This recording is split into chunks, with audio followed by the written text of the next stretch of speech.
are, and we're live. Anthony Napolitan. What's up, dude? Yo. What up, man? How are you? I'm good. I was just telling you I finally get a chance to breathe for today. How are you? Doing great. Just been running around. Had a hectic, I don't know, last 4 days or whatever. I was up in Sedona, Arizona for a bike festival and had to leave a day early. So I come home and pack, and then I'm off to Brazil tomorrow morning. Jeez. Yeah, I want to talk more about both of those things. But before we get to there, I wanted to ask you how your day was and what'd you do today. Yeah, literally just, so yeah, I woke up, started packing clothes, did like one load of laundry. Just did like some quick cycles on that because I want to get some time to go to the skate park because I was on the mountain bike for 4 or 5 days in a row. So it's nice to go to the Vulcan Bowl and just kind of pump around and hit some airs here and there. So I did that for about an hour or so. And then I've kind of just been hanging, just double checking all the travel lists, making sure I'm doing everything right, making sure I have everything, make sure GoPros are charged, iPads are charged, earbuds are charged. You know how it goes. Yeah, it's always a freaking madness, chaos in your head because I feel like BMX riders were too stubborn to like, all right, I'm gonna actually make a list. I'm just gonna remember everything. Yeah, yeah. I was checking the weather in Brazil too. It's not looking so favorable right now, so I threw a rain jacket into the bag as well. Ugh. But hopefully it changes. It's down where Leandro lives, just out of Sao Paulo, is this time of year they're kind of going into winter or fall, I guess, since we're going into spring here pretty soon, or Mm-hmm. already are. I don't even know. But anyways, it's starting to get a little rainy down there. So usually he holds the contest earlier in the year, so it's almost kind of like back to back with the first triple challenge event. Mm. But he's kind of spaced it out a bit now. So Okay, I guess since we're already started on that topic, what's it's a contest? yeah, yeah. So it is. This is probably the fifth year that he's done it, and I've gone 4 of the years. But it's at the Curicupue. It's so hard to say. Curicupue uh, BMX jumps. They've been there for like over 20 years. They're legendary. You've probably seen the ride cover of Diogo Canina doing the huge Superman sea grab with the Sunset City in the background. Mm. And then obviously, if you follow Leandro, like everything he posts is pretty much from those trails. But he's got a pretty sweet deal. I'm not entirely, I can't remember what the name of the station is, but they are one of the biggest sports stations in Brazil. And just because South America is so rad, even when his contest isn't going on, it's almost like a old style like Fuel TV, where they're constantly playing. It's like they mix mainstream sports and action sports together all on one channel, but it's constant throughout the year, which is pretty cool. So you could Nice. literally tune in at any day and be like, "Oh, cool, skating's on, or BMX is on, or surfing's on. Oh, football's on, whatever."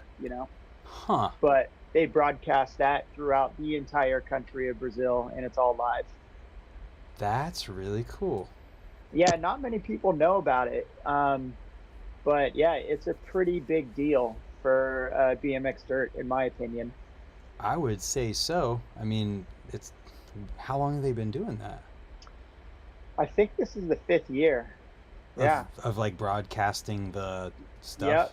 Yeah, and it's a production. They bring grandstands in. It's honestly, when I'm there, it's like a Brazilian X Games. It's like they have guys at different points with like the huge cameras, like up on the scaffolding platforms. Like they have people holding us, telling us when we can drop in. Like it's really well put together. Wow. So is it got like big name Brazilian sponsors or something? Like how do they even fund that? It does, yeah. They have big name Brazilian sponsors. I think a lot of the funding comes from the TV company as well. But yeah, they do. I think I saw Leandro like is involved with some cable internet sponsorship now, so I'm sure they're in the mix doing stuff. And yeah, Huh. He's definitely got a smile for TV, right?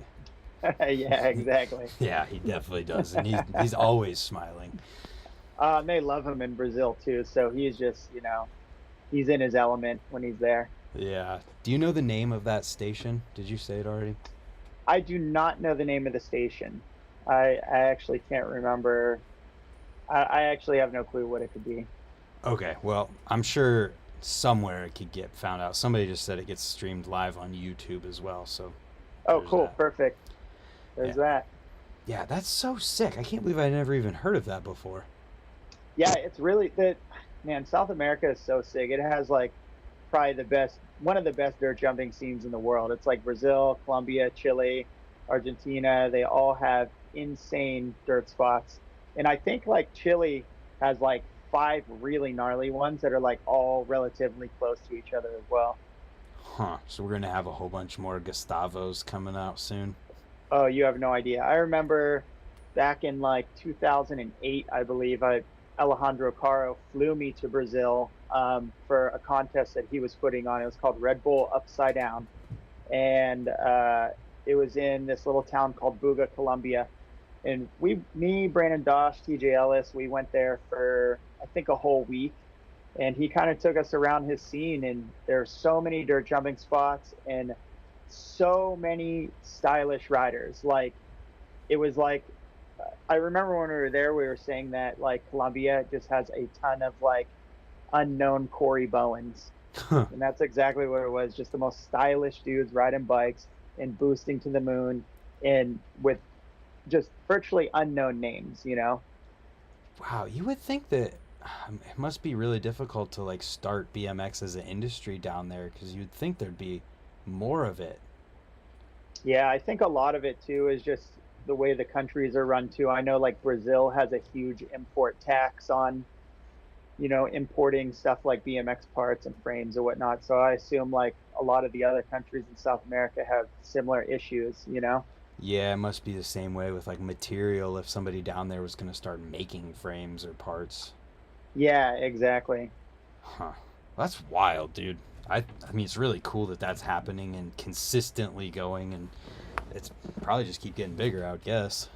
Yeah, every year the contest seems to grow. So I'm pretty excited. I didn't get to go last year, um, but I had gone the past like previous 3 years. So I'm excited to go back. Brazil is one of my probably top travel to countries. I'd say Brazil, China, and New Zealand are the top three places that I've done return trips the most. And I want to say Brazil and China would be pretty close. They're probably anywhere from 10 to 15 trips, separate trips, give or take.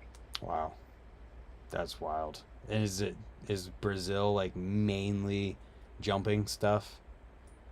Yeah, I mean the for the longest time it was like the mega ramp that was taking me to Brazil Oh yeah. because we used to do like this mega ramp event down there, and that brought me down there for a handful of years. And then what else? Yeah, it was really just mega ramp, and then there was a big lull where I didn't go for a super long time, and then Leandro started doing these contests again, and next thing you know I'm like five more trips deep. So That's so sick.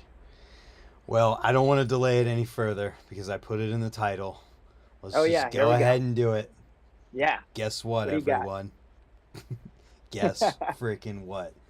This is back. Well, it's not back yet. Galaxy Yes, Rust is coming back very soon. yes, it is dropping next week, the week of the 13th. Yes, and let me pull up the info here. So info is that it's going to be available through local bike shops, shipping the week of March 11th. So you got to reach out to the local shop. Yeah, and I think one of the things that I learned through the release of Galaxy Rust the first time around was yes, it came up pretty quick. It was pretty limited, which this batch is also limited in more than one way, and we'll get to that in a bit. But the best thing is now that people know what Galaxy Rust is and they really want it, um, get a hold of your local bike shop. If you know of a bike shop in particular that deals in profile racing parts pretty heavily, definitely reach out there, because as soon as these things go live for the shops to purchase, it's going to be a feeding frenzy again, and they're all going to be gone super quick. So if you Oh, have yeah. any inclination that you want to buy, a set of hubs in Galaxy Rust, get on it sooner than later. Yeah, I'll give my personal experience because actually this whole entire thing stemmed from my personal experience Yes, it really last did. time because Yeah. I wanted one of those sets of hubs so bad, and I didn't find out about them until after everything and they shops were starting to get their sets, and I would message every single person I knew who had a shop, and they were like, sorry, somebody's already spoken for these things. And I was like, no. So I literally painted my own, and Yes. I'm excited for you to see that in person one day. But like, that it's just funny to me that that happening that long ago and me talking to you at Woodward is what originally like spawned this whole idea. Yeah, exactly. And you weren't the only one that was trying to create kind of their own Galaxy Rust look either. I can't remember his Instagram Jonathan. to the T, but his Instagram is like Brooklyn something or other. But he got like an entire frame Oh anodized yeah. like Galaxy Rust, and then also hubs. Yep. I believe he didn't buy the hubs, but or maybe he bought His hubs hubs are and Galaxy couldn't get Rust. his, okay, but he couldn't get a stem, so he had the stem done or something like that. Yeah, he has his Um, frame. It's crazy. yeah, and then there were so many different different people doing stuff kind of like that, such as yourself. And I literally started screenshotting a lot of them, and I was like texting them to Matt, like, "Hey, we need to do another run. We need to do another run. Let's do it." He's Yeah. like, "All right." He's like, "I'm gonna take all these screenshots that you sent me, and he's like, I'm gonna go have a meeting with Jim, and we're gonna see if we can get another round rolling." So Yeah, and I'm trying to find my my thumbnail from the video I made. There we go. Pull mine up on the screen because I was super proud of it. I feel like if you look at it and you put them side by side to the one you've got right there, it's oh like yeah. it's actually pretty close. Yeah, and for those of you, I don't know though, that maybe are joining in and don't know what the Galaxy Rust is, but this is actually one of the prototype. Well, you wouldn't even call it a prototype. It was really just a sample that we did with the anodizer. So I rode the samples, tested them for quite a long time, probably 6, 7, 8 months maybe, Mm-hmm. and everything held up as far as the anodizing went. We didn't want to put something from a new anodizer out there that wasn't going to stand to the test of time, and it worked out. So I actually sent this back to Matt. This was a blank hub, but now you can see it says Profile Racing on there, and it says Galaxy Rust like right up in here. Yep. But I sent this back to Matt, and he pressed it to a trophy stand for me, and it just says Anthony Napolitan Galaxy Rust 2021. Yeah, that's so sick. So a little bit more information here. Yeah. For BMX, it is hub sets only. There's Yep. 80 sets of right-hand drive mini that are going to be available, 25 sets of left-hand drive, then 45 right-hand drive sets of elite, and 20 Yep. left-hand drive sets of elite. So Yep. it's kind of crazy to think that, like, how many sets went out the first time? Do you know? You know what? I don't know, and that's probably something I should ask for Matt. But when I was talking to Matt the other day, he was saying in his head he thought it was going to be even less than what it was, and then once he got everything back and started putting it into stock and figuring out what was going where, he was like, "Oh wow, we actually have like a pretty decent size considering what's going on in the industry." So, and the reason I know that I've got a lot of messages too. A lot of people are like, "Oh, if you bought a round of hubs the first time, do they get dibs on stems or sprockets or whatever?" Unfortunately, this run has 0 stems and 0 sprockets. And the reasoning behind that is just materials are still super hard to come by. Profile has a lot of products that they're constantly doing, and they only churn out hubs, I think, a couple times a week. And the Galaxy Rust stuff is so special because a lot of it's done in-house. Most of the hubs usually go out to a polisher, Mm-hmm. and they're polished and sent back to Profile, and then they send those out to the anodizer. As to where Galaxy Rust is all done in-house, so they do in-house polishing on it. And that was kind of the mistake that we made the first time around with Galaxy Rust, was we sent it out to the polisher, and at the time all the COVID stuff was happening and a lot of stuff was delayed. So Matt wanted to go a more in-house route this time and do all the hand polishing kind of himself, like right there at Profile Racing. Nice. But the materials for, making hubs, stems, sprockets has still been a very difficult thing for Profile to get a grasp back on. So they're kind of just spreading out what they have as evenly as they can so that they can keep, all the normal colors in stock. And just for kind of like the one-off colorway stuff, it's kind of just made things a little bit limited run. Makes sense. Also, there are some elite mountain bike hubs in this run. Yes, which a lot of people didn't realize we did the first time as well. Yeah. So they're definitely out there. Actually, I visited Epic BMX the other day, and Fu has actually a couple sets of the mountain bike stuff. Oh, and wow. then I guess he has some stuff in the back that he won't let anyone have, though, either. That's funny. Yeah, I don't know if I'm going to be able to make it happen this time, but I might have to look into it. So with the mountain bike stuff, we've got, I believe this means single speed. There's 32 rears. Yes. Non-disc says 32 fronts. Yep. Then boost, there's 32 each of front and rear. And super boost, 32 rear. Yeah, so I can explain that a little bit too, because I don't know how many mountain bike guys we have in the video right now. So single speed rear is going to be just like it's going to be a normal BMX hub with a disc on it. So you put a disc brake. These like single speed 32 rear and non-disc 32 front are going to be hubs that would be used for like a dirt jumper build. So a 26-inch wheelbase, basically a BMX bike, but just 26. So most of them are done non-disc 32 front because there's really not too many dirt jumper guys that run front brakes. So they just kind of cut the loss with it and just did no non-disc up front.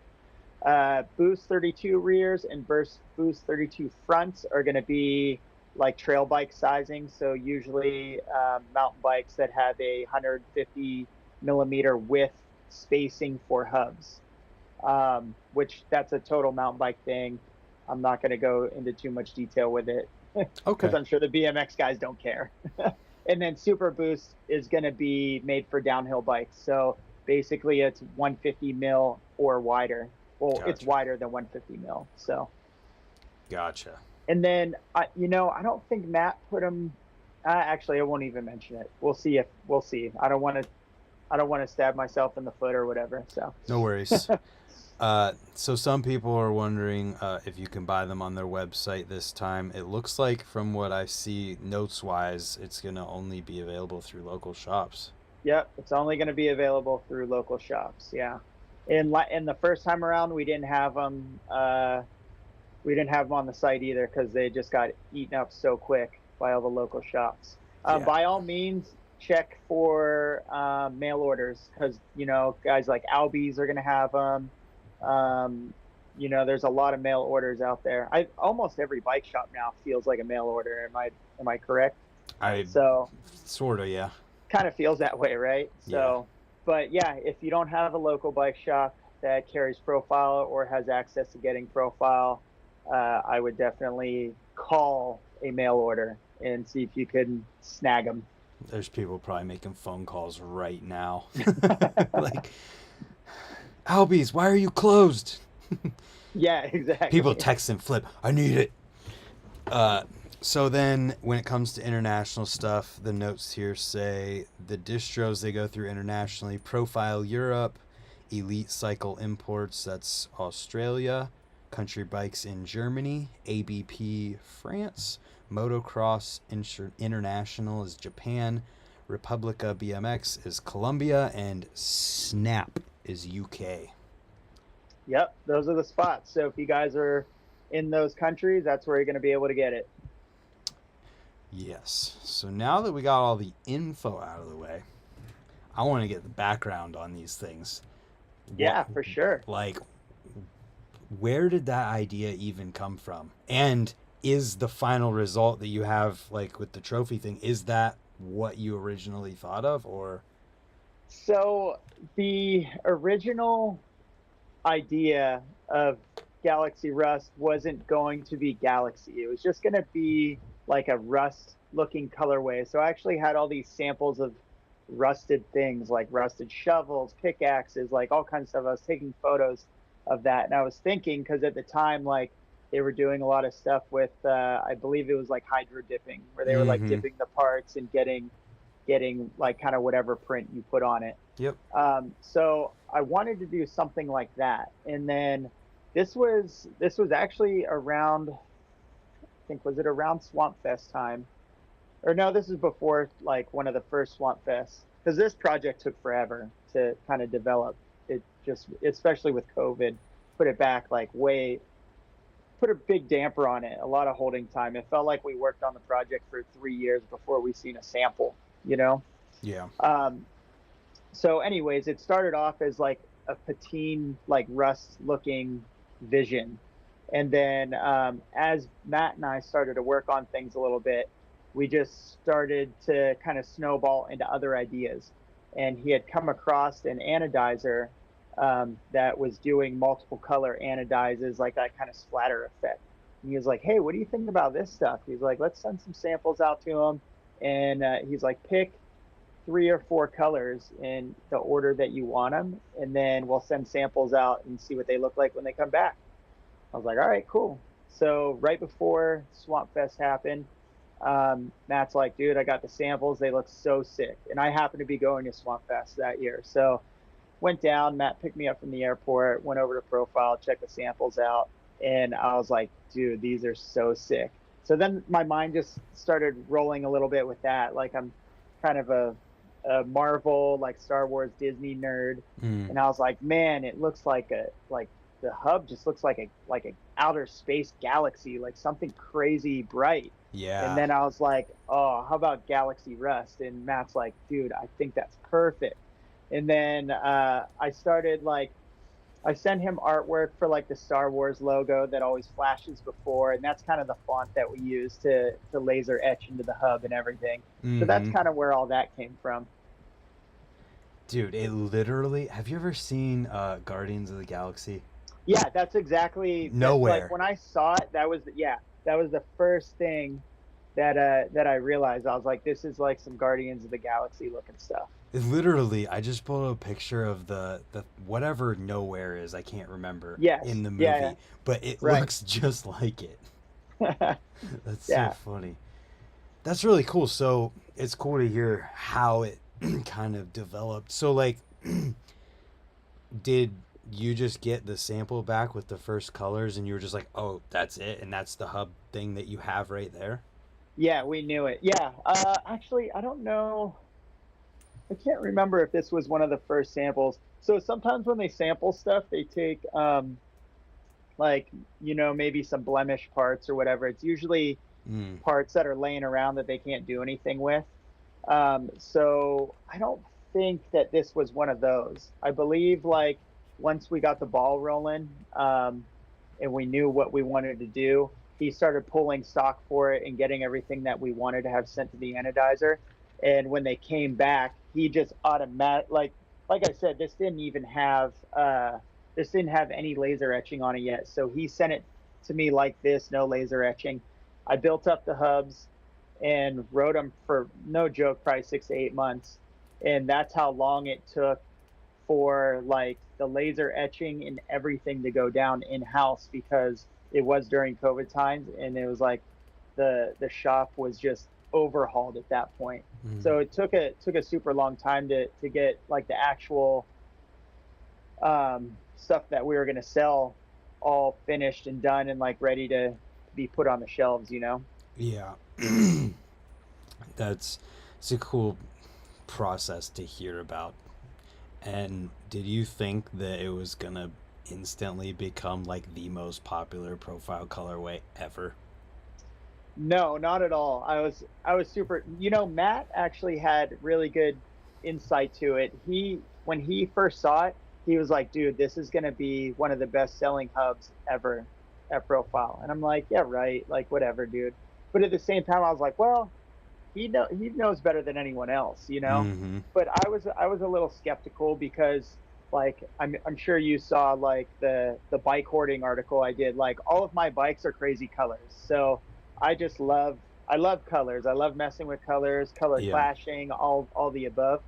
Um, so I was like obviously super psyched on the way the hubs turned out, but I was very curious to see if it would be a thing for everyone else because a lot of times you go to a skate park and everyone has a black bike, you know. Yeah.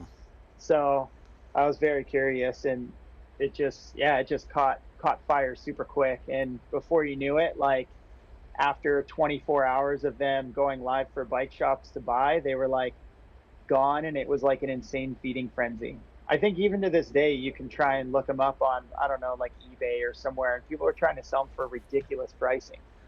That's I'm not surprised because I was looking for them literally right when they were hitting bike shops for sale, Yeah. and I was finding them online for like it was somebody was asking on like BMX Museum or something for like $700 for the set, and I was like, Wow. already? It Yeah. hasn't even been a week. Yeah. Like what? Yeah, it was definitely really it was really shocking to me. I was tripping on it. I was like, wow, this is nuts. And that was another reason too where I was like, look, Matt, it's like a feeding frenzy. We need to do more. And he's like, I agree.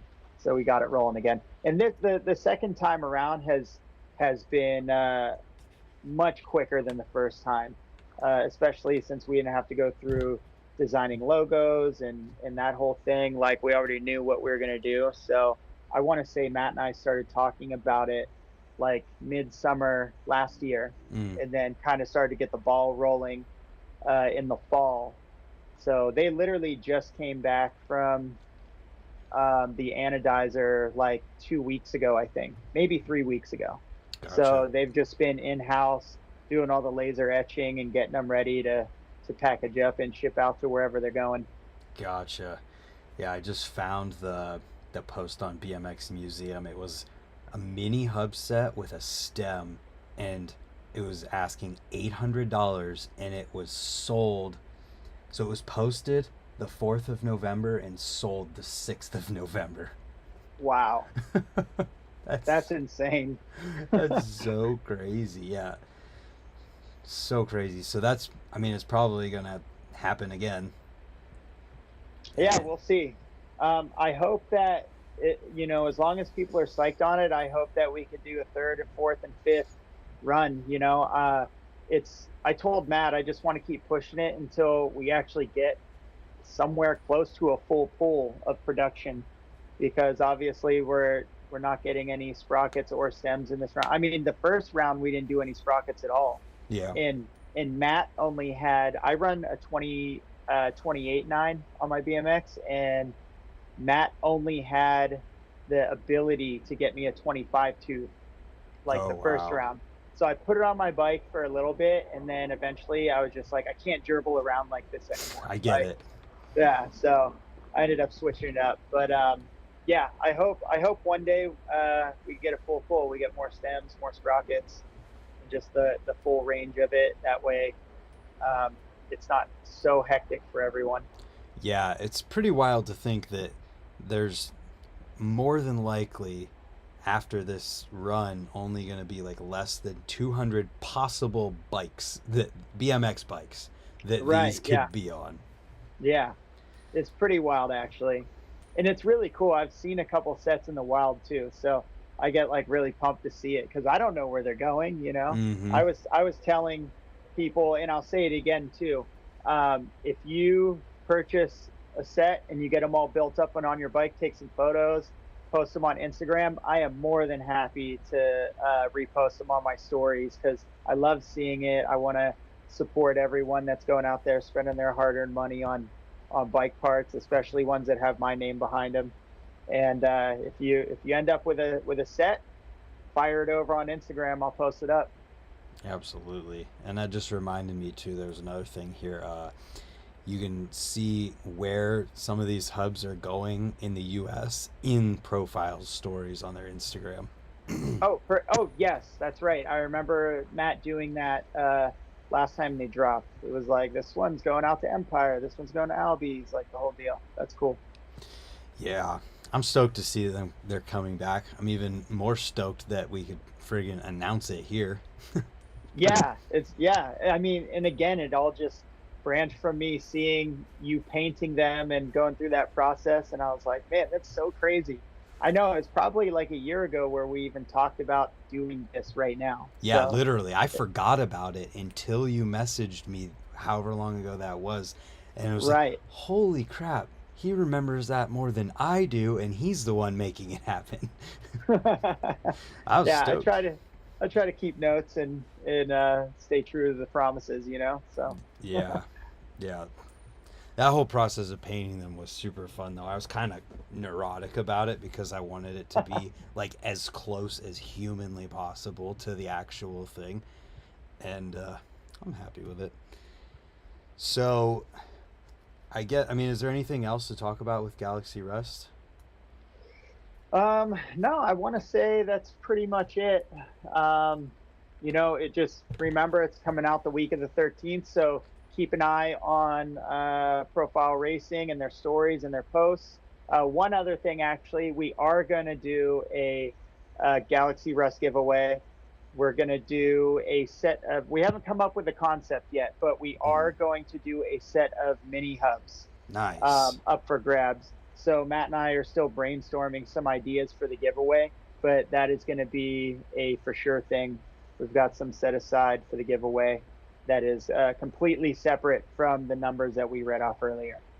Awesome. That's really Yeah, cool. So, stay tuned everywhere that we've talked about, and your local shop if they got Profile as a account and everything, and maybe you'll be one of the lucky ones to get some. yeah, exactly. Just keep an eye on it and pester your local bike shops for mail orders. Yeah. uh, so on that note, I did want to ask. I mean, you did the Unclick podcast. It was a few months ago at this point, but I did want to ask if, Yeah. since we're doing this post that, if there's anything that came up after the fact or during it or anything like that that you wanted to follow up on. Trying to think. So I have to almost like rewind in my brain and remember what we talked about on the Unclick podcast. Yeah, I probably No, should have you told know, you. I was really happy with how the podcast went. I was reached out to by such a variety of people after the podcast, just because I think BMX kind of mixing in a mountain bike is happening more often than it used to. You know, Mm-hmm. there's a lot of guys going out and buying mountain bikes and just having fun on all wheels. Um, so I was like really taken back by that. I was really psyched that people enjoyed the podcast and they wanted to know more about mountain biking and just kind of reaching out to me directly about some of the stuff from it. So it was really good. I was really happy with how it turned out.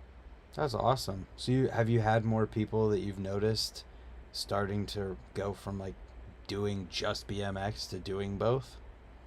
Yeah, absolutely. And it's like I just came back from a just the other night. I came back from a bike fest in Sedona, and I was out there, and it was unreal. I ran into so many different BMX riders. Like Adam Banton rides mountain bikes now too, so I met up with him and his wife and hung out for a bit. And then I was like riding some random trails in Phoenix, and I came across like three other BMX riders in the middle of nowhere, and it was just really cool. So it's been awesome seeing people, and every time I see them too, they mention like the Unclick podcast, and they're like, "Man, that's so sick! Like the way you just described riding all bikes, blah blah blah." Like, you know, Mm-hmm. the one dude, I forget what he said. He was like, "Yeah, it just all clicked right there for me." You know, he was like, "I like the way you explained it to people." I was like, "Well, cool." Funny that it didn't unclick. Right. Am I No, getting pretty dark out here? Should I turn a light on? if you have one, sure. Yeah, let me turn it on real quick. Send it. Oh, the ambiance has changed. There we go. Oh, that looks great, actually.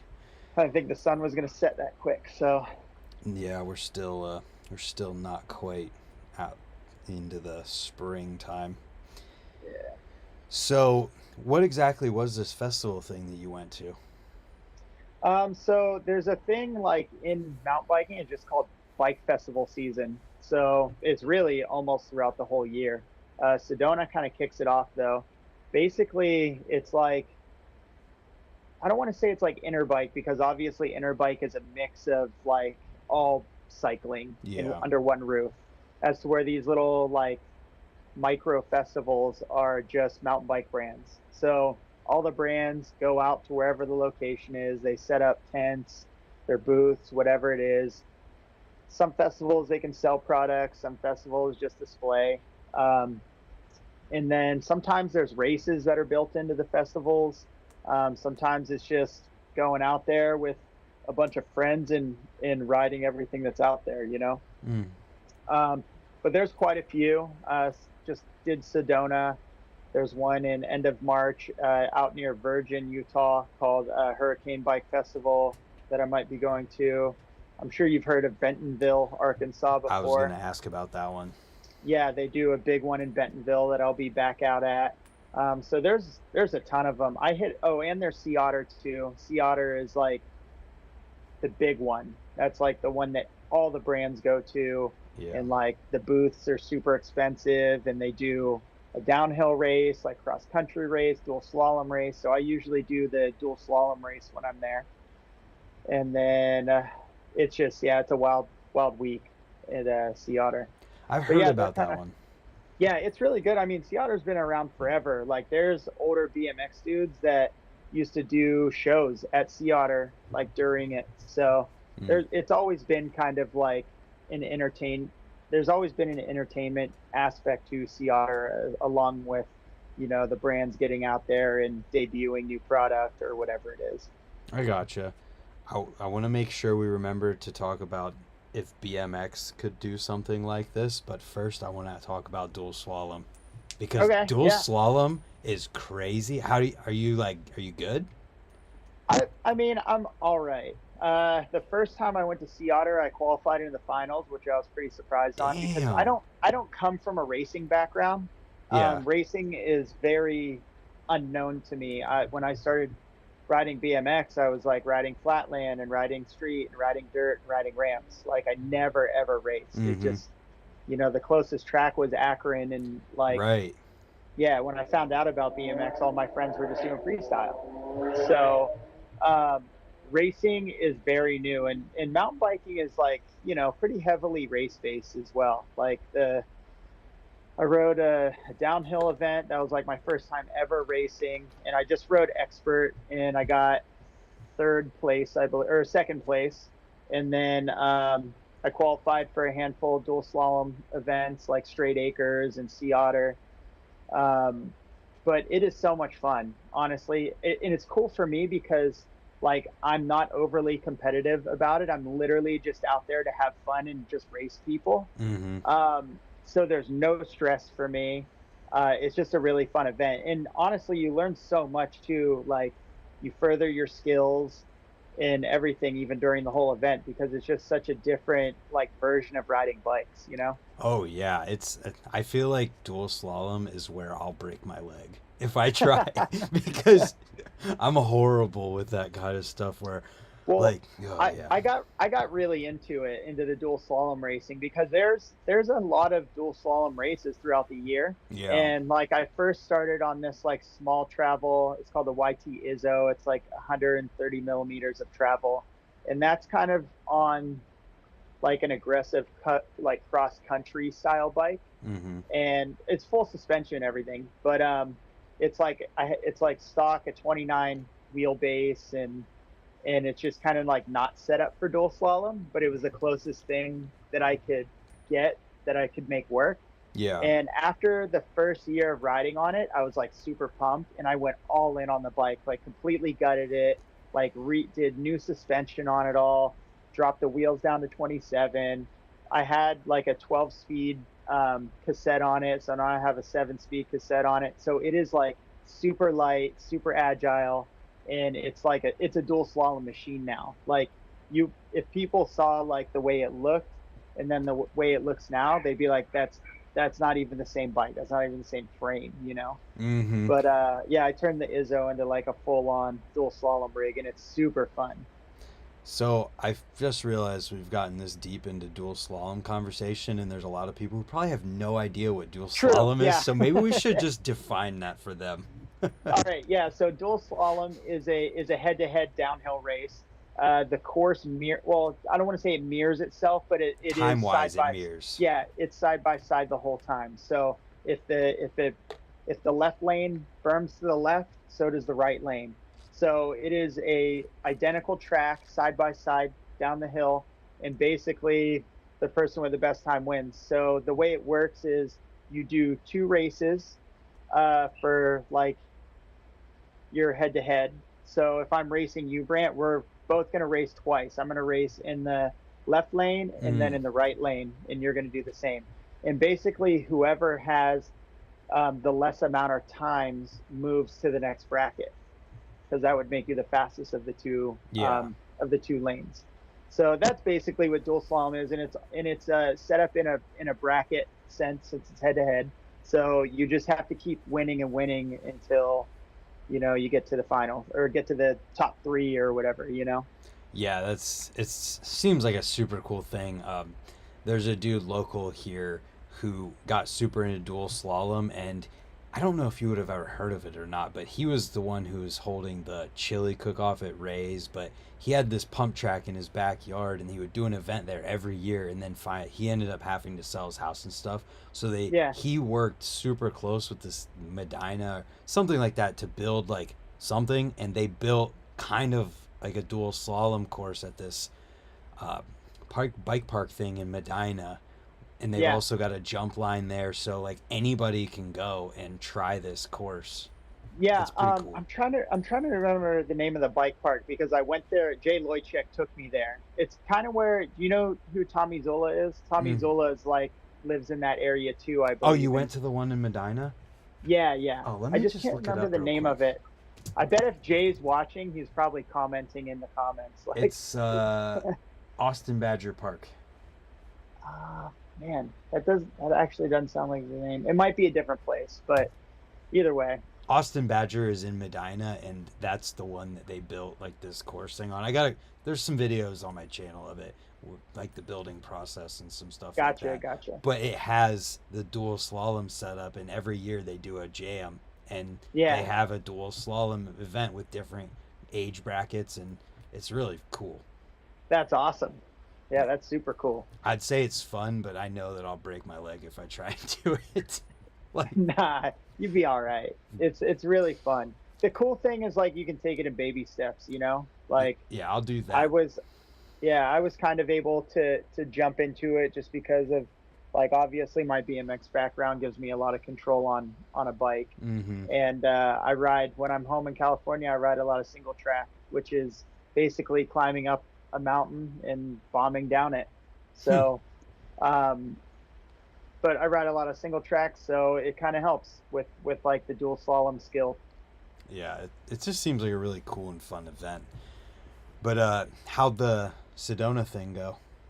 Yes, it was a little crazy. It snowed really bad. So, I saw your story. I was curious. Yeah, so we ended up I have like a group of friends that we kind of just we're all live in different parts of the country. Like one of them does like the van life thing. One lives in Boise. A couple of them live in Colorado, and we all try to just meet up at these festivals or events or whatever. So we ended up like the whole crew ended up going down to Phoenix for a whole day. Nice. And riding down there because of snow. It was just snowy. Like it was cold up there in Sedona. But they did do like kind of 2 days of the bike festival. The first day, like a lot of the reasons they like these bike festivals is because the brands can bring their demo fleets in, and the consumer can get on the bike and they can ride it. And if they don't like the large, they can try the medium or whatever, Right, something you normally can't do in a local area because shops just can't bring in a whole fleet of bikes from one company. Exactly, and by going to the festivals too, if you're a consumer and you're looking to get a new bike or you want to try new bikes, there's like 10 brands that usually have a demo fleet there, so you could ride all 10 in a weekend, Yep. So they weren't doing a lot of the demos because it was such bad weather. So, but by the third day, which was Sunday, they were doing shuttles and stuff like that. So the trail conditions did get better and it did dry out. But yeah, it wasn't like the full kind of 4 or 5 days of riding how it usually is. Yeah, well, But it was still fun. at least you got to go to Phoenix and have a good time. Yeah, everyone hung out, everyone partied, everyone rode a little bit, so it was cool. Actually, I wish I had brought my BMX bike because I forgot where the festival is. There's actually a cement park there, Oh, and it's pretty cool. But ended up like my team, one of my team managers for YT used to be the old DC skate team manager, and one of his dudes that like skates for DC was up there, and we did like a little under over like video and photo when we were up there. But I was on my like 150 millimeter travel bike with like 20 psi in the tires, and I'm like trying to go as fast as I can to drop into this bowl and hit this hip, and I can feel the tires folding up the oh transition. yeah. And I'm like, oh man, this is gnarly. Like I definitely felt it's like when like I feel like I show up at that park and be like, oh man, I want to do this, this, and this on that hip or that quarter or this transfer or whatever. And you have like a pretty good idea and like you're gonna have fun shredding the park. But I was like on my mountain bike in a cement park and I was like terrified. I Yeah. was like, I don't know what I'm gonna do on this big bike. Like Yeah. but we made it work. We shot like a cool photo and a cool video out of it. And yeah, it was awesome. That's pretty funny. I Yeah, know but that feeling. it was funny though because nobody could ride the trails. There were so many mountain bikers going into the skate park trying like they walked in and they like look around, they're like, nah, this isn't for me. Or like you'd see a couple dudes come in and they were like, oh, okay, he's like hitting the hip or doing this or doing that, you know? They So didn't it want was to like be kind of funny. they didn't want to be a Kurt Voorhees and take Yeah, that full travel bike and dude, that guy, he was 180ing the spine at Ray's. He was trying to half cab the spine at Ray's on his full suspension bike. dude, he's the best. I was actually just hanging out with Kurt Voorhees last month. We were like kept driving out to this free ride spot that's like near Redlands. It's like an hour and a half away from me here at the beach, but we had good weather and we were out there digging a bunch and there are some big things out there. I was like working on this lip that was probably 12 feet tall for Jeez. 2 days. Yeah, so for 2 days we kind of fixed it up and made it awesome. It's just this like you literally roll down the face of a mountain, you cross this fire road, and then there's a 12-foot tall lip in front of you. It's like the roll-in is 2 times the size of what a mega ramp roll-in is, and you're going. Jeez. I don't think I've ever gone that fast. Like when I got at the bottom, it was just like everything was blurred in my peripherals, you know. Oh my gosh. But yeah, Kurt's awesome, and I enjoy riding with him, and he should be in town for a little bit longer too. So once I get back from Brazil, try and go back out to the free ride spots and hang with him and do some filming. Yeah, and for anybody who doesn't know by name who we're talking about, if you've ever seen somebody do a curved curb ride on a recumbent bike or what is that, a nose manual or something, riding wheelies on one of those things. Yeah, he's nuts. He has all these crazy contraptions, and he started in BMX too, and then moved into mountain biking, and now he has this like crazy recumbent bike that he does curved walls on. Literally, Like, it's he is crazy. he is one of the most creative riders. And in fact, when we were out at that free ride spot, he was like, the lip of that 12-foot tall lip is literally like etched out of the face of a mountain. Mm-hmm. So above the lip, there's like kind of still part of the mountain that goes down and gets cut off. And he scraped out like a sub box above the lip. Not surprised. And like, yeah, and like went up and did like bar spin to tail tap and back into the big lip. And it was like the craziest thing I ever seen. Well, I Like he'll mean, go up to Big Bear and fly out and do like wall slaps on big trees out of like big landings and stuff. he literally just posted a DJ wall slap on a light post out of a quarter pipe. Yeah. That was his last Instagram post. It's like the dude can do it all. Yeah, he's super rad. So Yeah, shout out to that guy. I met him at Ray's and he was just awesome. And Yeah, he just has like the best attitude, and all he wants to do is have fun on bikes and like almost kind of see what's possible on bikes too. dude, You did know? you see the hell where he was trying to grind a rail on whatever bike that was? Yeah, yeah. Just He's eating it, nuts. eating it every single time. It's like somebody just said, yeah, he's not young either. No, yeah, he's in his 50s maybe, or maybe he's late 40s. Dude, He's not young. He sends it though. He loves it. He yeah. just loves it. The one time when he was trying to cab the spine at Ray's, he got caught up and just ejected straight backwards into the spine. Like, it was like you dropped a sack of potatoes, but he was going like laterally through the air and just hit the spine. And it was like, that would have taken out any 25-year-old, and he just kept trying. Totally. Yeah. It's pretty wild. I'm just so glad when he did this like sub box maneuver the other week that he pulled it third try, and like one of them he almost didn't get out of very well, but he did. And I'm just happy he pulled it because I didn't want to have to like scrape him off the ground and like throw him over my shoulder and get him like 10 miles out of the zone that we were in. No doubt. But yeah, shout out to Kurt. So originally, a minute before I started talking about all this stuff, I was kind of curious because I'm sure you've been to Interbike, and Mm-hmm.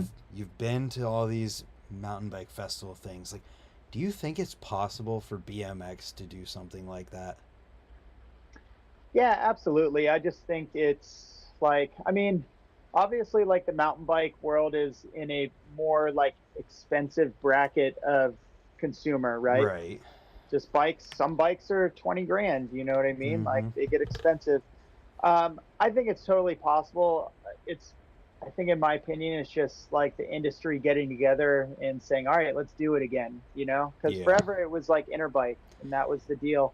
And Yep. even when they started kind of doing Interbike-esque stuff at like Texas Toast or whatever, like that was kind of a step in the right direction, you know? Mm-hmm. Um, but I think it would just be more difficult for them to get together and figure out the purpose of it, because like I said, like mountain biking, the purpose of the festivals is to get your demos out there, get your Yeah. product out there, you know what I mean? Mm-hmm. And they can travel to all of these, I don't want to say like exotic locations, but really beautiful locations like the middle of Sedona, Arizona, or Bentonville, Arkansas, or like out in Utah somewhere, you know what I mean?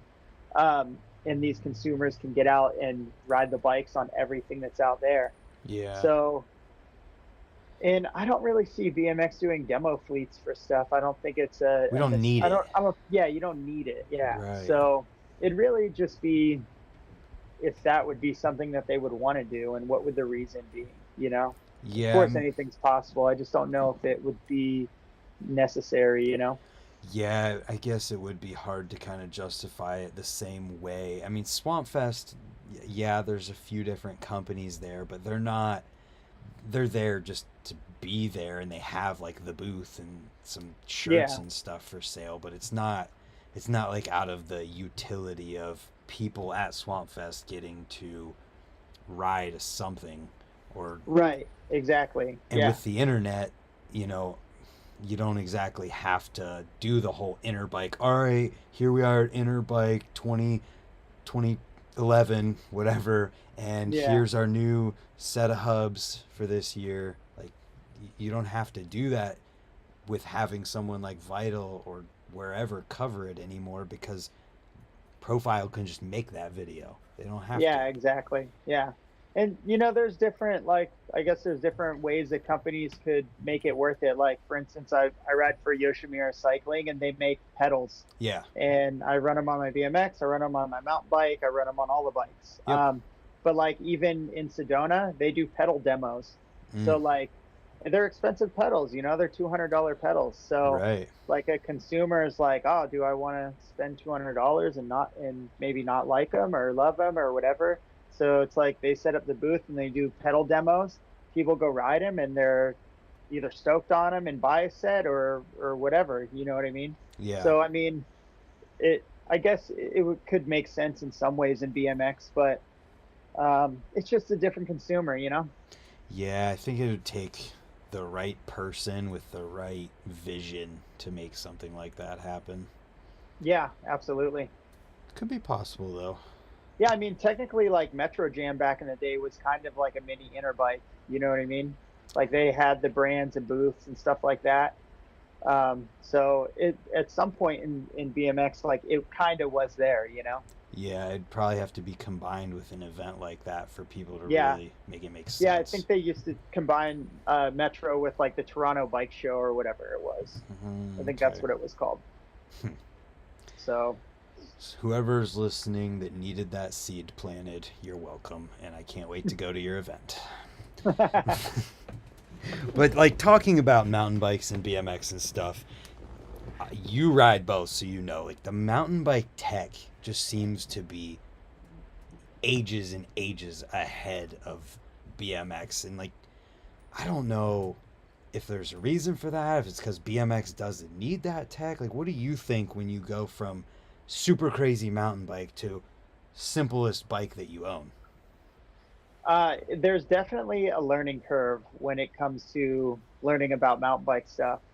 You know, there's suspension and oils and hydraulic brake cable fluid and like all kinds of stuff. And they make 70 different bearings for headsets and bottom brackets. Right. Like in BMX, there's three or Yeah. whatever, you know? Not even So, anymore.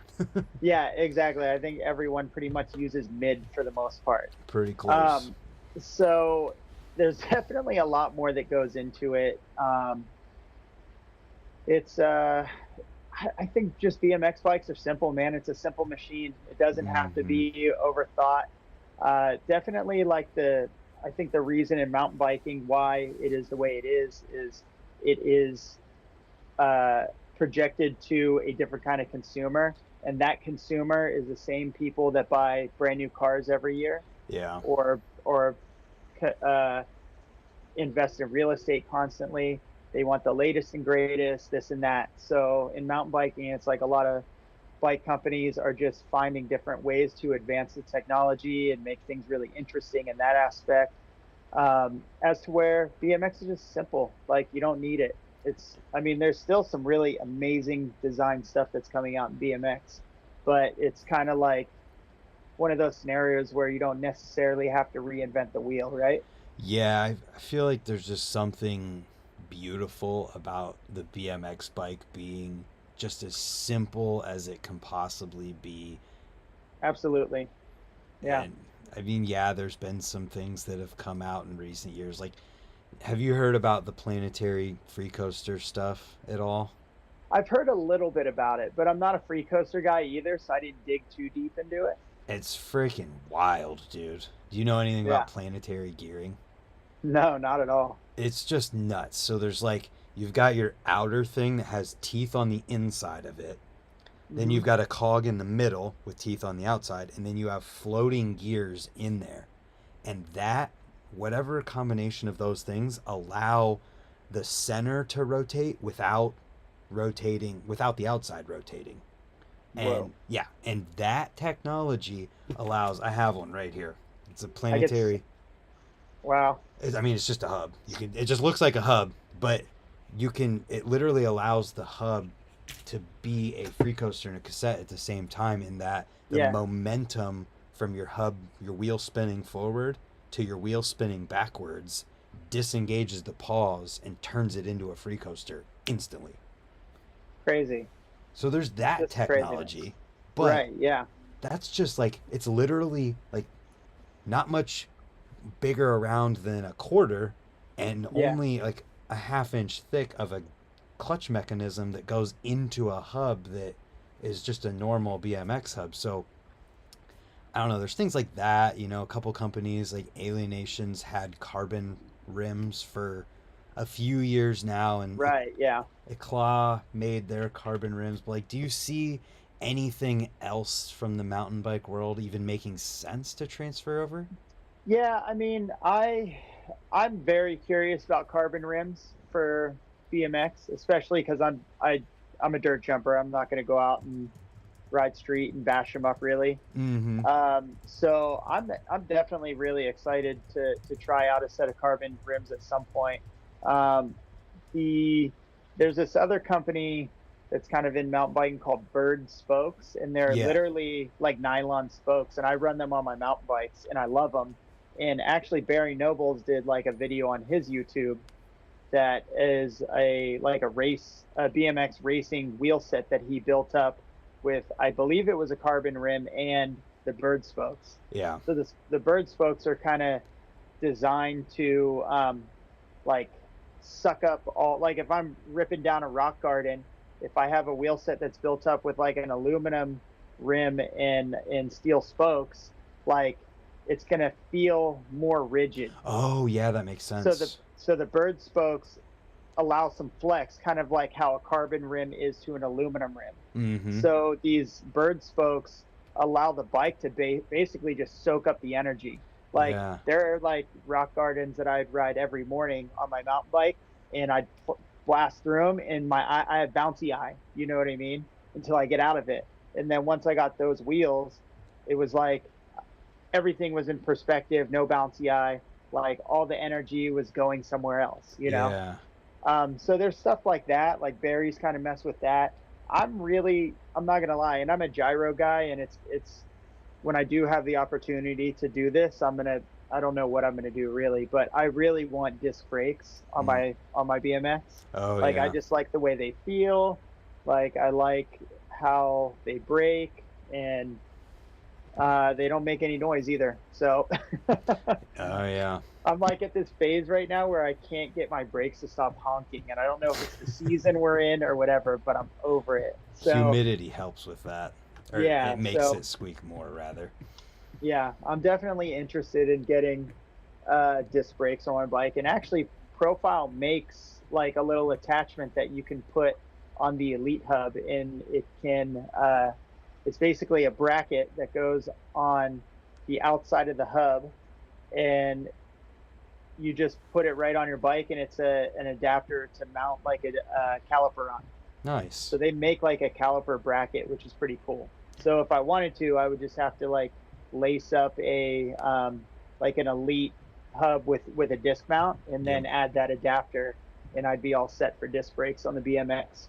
And then do that with a gyro.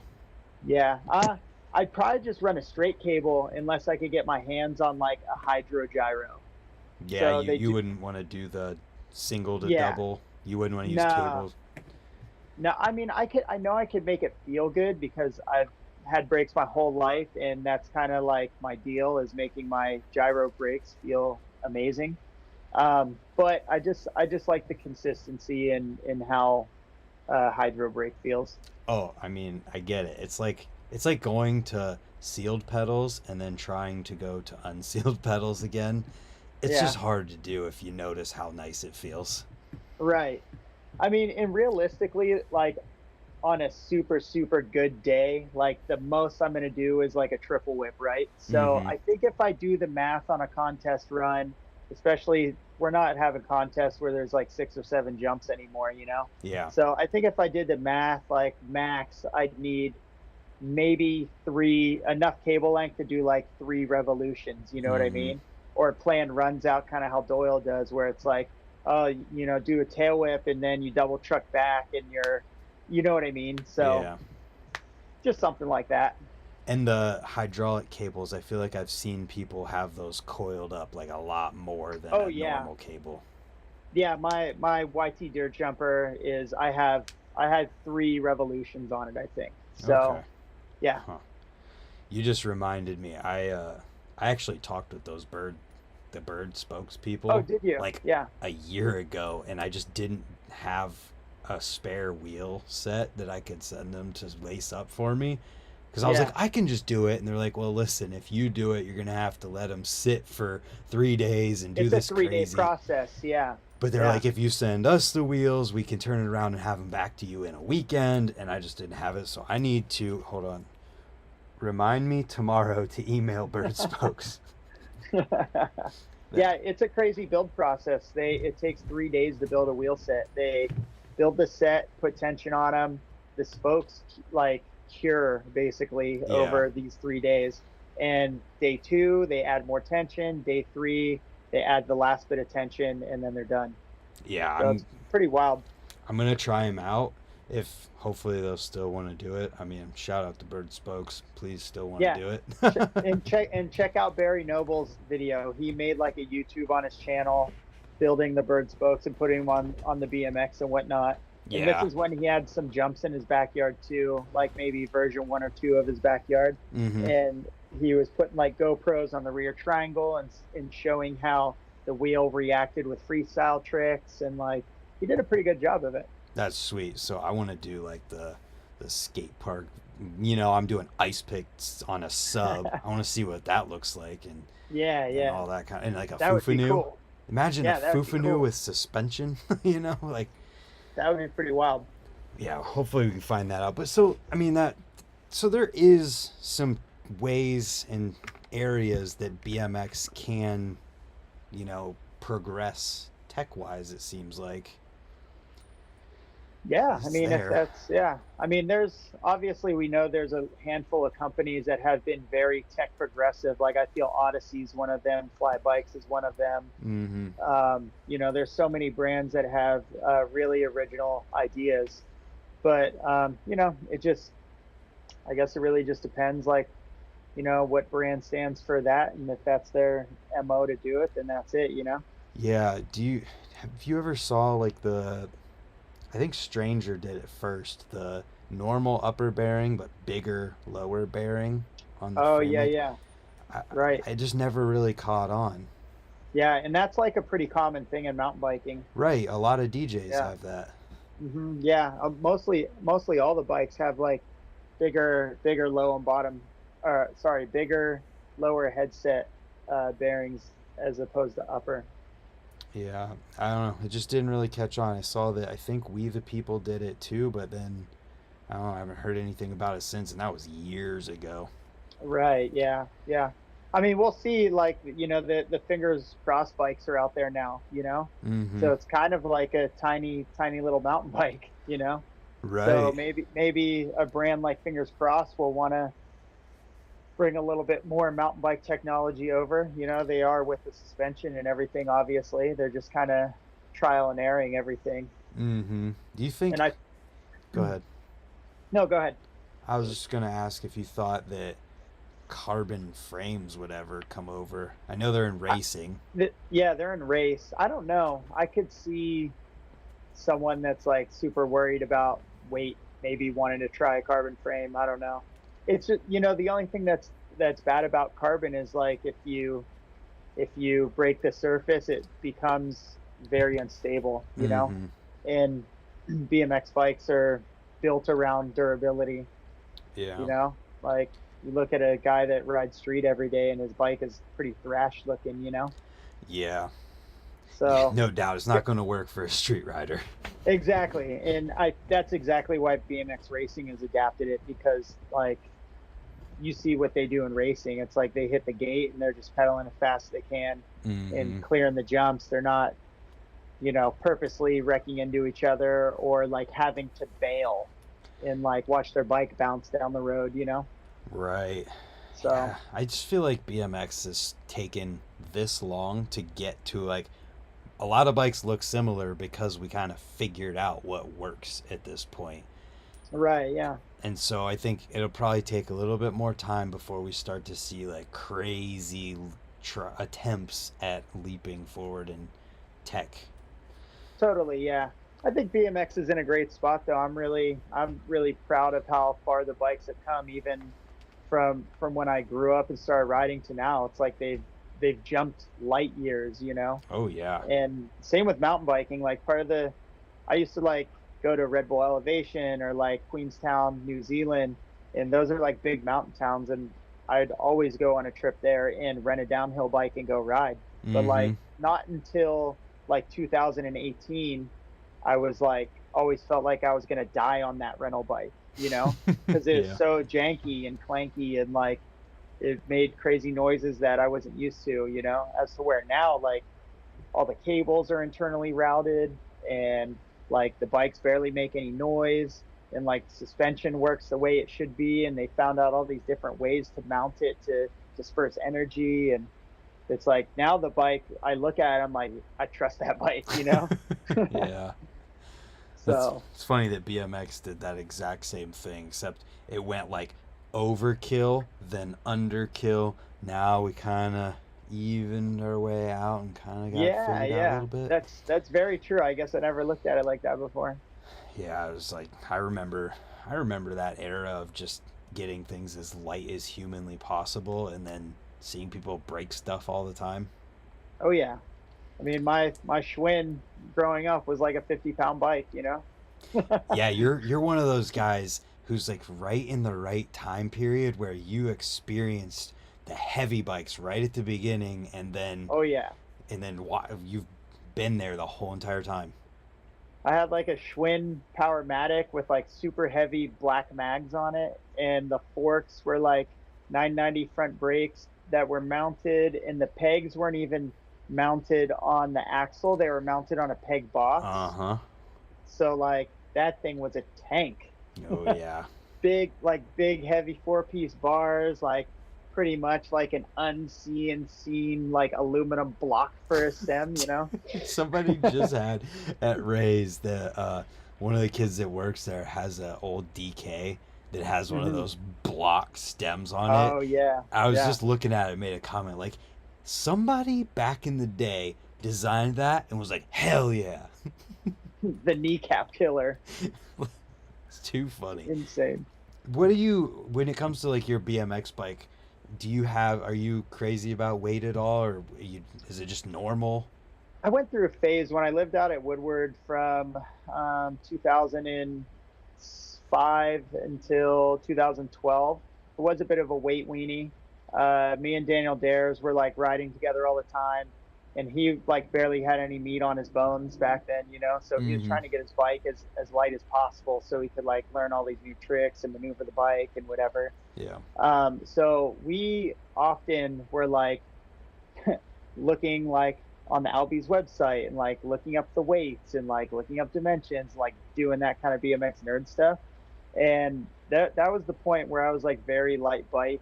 But then I realized the certain things that I like about light bikes. So like still to this day, I build up super light wheel sets. It's like Mm-hmm. profile hubs, rainbow tie spokes, alloy nipples, and usually like somewhat decently. Right now, I have like the Sun Envy rims front and rear. Yeah. So it's a pretty light wheel set, like super light. I like that because rotational spin, tail whips, bar spins, the whole deal. Mm-hmm. Um, and then everything else, like I feel like a lot of frames kind of like at least the frames that I'm looking at are all generally in the same weight. So a Pretty trail style close. frame, like decent long like rear end on the bike, like lengthwise.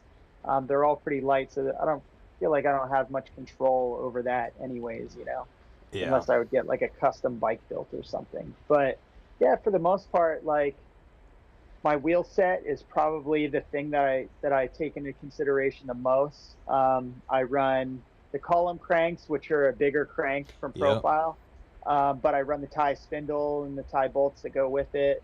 All the drivers and bolts and the hubs are tie. Don't think I have anything else that's titanium. I run a decent, or actually, I run an Odyssey chain, that Bluebird chain. I Yeah. really like it. It's like has like the half link in it. Mm-hmm. So yeah, I used to run a shadow chain, like not like the really big one, but like the half link that was heavy, Mm-hmm. and it never really bothered me, you know? Yeah. So I don't get too crazy about it now. Like I pretty much know what I need out of my BMX bike and what I want and how I want it to feel. And I feel like I'm falling into that like when you pass into this like older generation of rider and you're like you see where like BMX bikes are now, maybe like a lower scooter-ish geometry or whatever. I'm like, no, I don't want that. I know what I want. You know, I've fallen into that like old man particular stuff now. That's pretty funny. Are you riding an off-the-shelf Colony frame? Yeah, I have the Colony Blaster. Yeah. Nice. So it's if I needed a new one, I would just call them and be like, hey, send me another blaster. It's nothing special or custom about it. Cool. That's sweet. Yeah. That's pretty sweet. If you come to Ohio anytime this summer, we should meet up and I can do a bike check with you. Yeah, for sure. Yeah, I love a good bike check on the BMX. It pretty much stays the same for every bike check, just the colors change. It looks cooler sometimes. Well, that's kind of the theme with BMX is once you find what you like and what works, you just kind of stick with it. Yeah, absolutely. And I'm super stoked on like the bike that I'm riding right now. Just it's like kind of a metallic, like purple looking color, and then it has all the Galaxy Rust stuff, and it just all goes together really well. So I'm really digging this color. I'm probably gonna keep it for a while longer too. I just like the way it looks. Nice. Yeah. Did you ever damn it, what was, I lost. Oh yeah, like so growing up, did you ever experiment with geometry to get to where you're at or does it just kind of happen? Yeah, like when I got on Hoffman bikes, that was when bike companies were starting to do the Seaver head tube angle Mm, with like the 75-degree head tube angle. So I definitely like just kind of went right into that. At that point in my career, I was like not really a big geometry person. yeah. So it was like if I did switch, like, because I went from riding a Fly to riding a Hoffman, and it was like similar but pretty different. It definitely took me like a solid day to just get used to it, you know. But yeah, now it's like I like to stick with that like 74 and a half head tube angle. I could totally ride a 75, but it feels a little twitchy, you know. You go Like fast I don't like enough. that. Yeah, You I don't need like it. that twitchy thing. Yeah, exactly. When I was riding, competing in mega ramp constantly too, like I knew 74 and a half was kind of the way just for how fast you're going too. Right. So I've been on the 74 and a half forever. I think, I don't know what Dennis Enterson's version of the first version of the Haro was. I don't know if it was 75 or if it was 74 and a half, but if it was 75, that was probably the last 75-degree head tube angle bike I rode was like the Haro. And if it wasn't that, then it was the Hoffmans from back in the day. So Yeah, I like we were saying earlier about how you kind of went through the different iterations of BMX evolving with frame stuff. It was like there was a certain point in time where people just didn't even think about frame geometry. They just it was you rode this brand's frame or you rode that brand's frame yeah, and maybe the top tube was different, but that was kind of it. totally. I'm trying to remember. I can't remember what bike I was on at the time, but I won like the first contest I ever entered on my BMX was at Section 8, and I entered like the class under pro. Mm-hmm. But I don't know if it was expert or what it was, but I ended up winning uh like a standard Trails 250. It was like it's like, what was the medal? It was like Trails 250R or something. It Okay. was like the metal was different. It wasn't like chromoly. Okay. But that was like, granted, where I was going with this was I was just like, I won that bike and didn't even care. It was like, cool, I'm building this bike. I Uh-huh. don't know what geo it is. I don't know how heavy or light it is. Like, this is a new bike and I'm riding it, you know? Yep.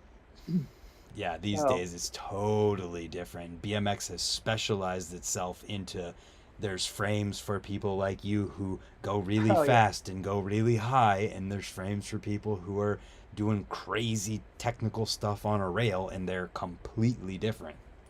Oh, absolutely. Yeah, it's really crazy how it's all come so far, and it's all very specific too. So, but that's cool. That's really awesome. Yeah, oh, for sure. It's awesome to see it progress like that. I mean, I ride a geometry that is as close to the center as what you can get these days because I Yeah. just want to be able to hit anything and be comfortable. But it's cool that you can specialize like that. Yeah, totally. Yeah, I mean, BMX has its little things, you know. It's perfect. I think it's right where it needs to be. Yeah, yeah, I agree.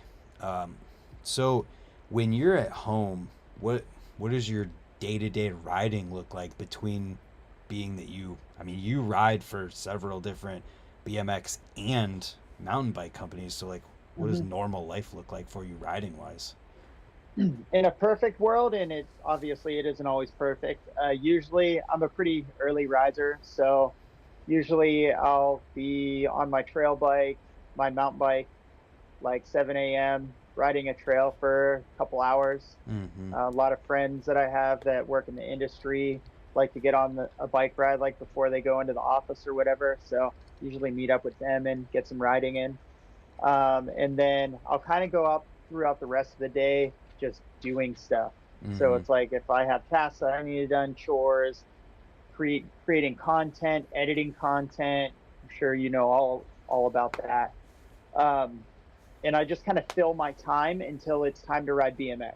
Mm. So usually it's like riding in the evening, unless like I'm going to hit a skate park, which honestly is kind of rare. Like there's not, I don't really have that many skate parks that I actually enjoy out here besides the Fulton Park. Um, but usually I'm riding the trails, so it's like kind of waiting for the sunset so we could throw water down and it actually means something, and then getting a session in for a couple hours before the sun goes down. I gotcha. Yeah. How do So you? that's just like a normal kind of day at home, I guess. Yeah. How are you managing all these different like things that you have to make stuff for to promote? Are you organized with that, or are you just doing it?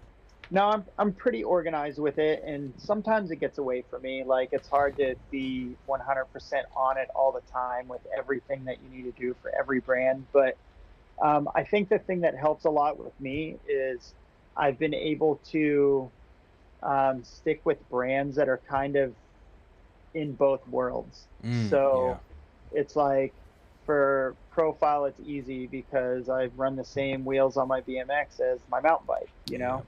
Um, I ride for 510, so it's like same. I ride their shoes on my BMX. I ride their shoes on my mountain bike. Yeah. Yoshimura makes pedals. I run pedals on everything. ODI grips. So it's kind of I've just tried to align myself with companies that make product in both worlds, Yeah. and it's made it a lot easier for sure.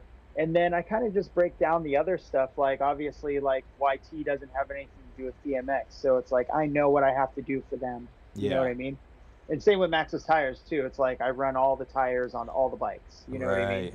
So it's really just I've aligned myself with, and a lot of the brands too I've been with for ages. You know, Profile's almost 20 years, Maxxis almost 20 years. Jeez. um Yoshimura and ODI are like I've always ran ODI grips like throughout my whole career, but only just started recently doing deals with like them and Yoshimura and 510 when I picked up the mountain bike.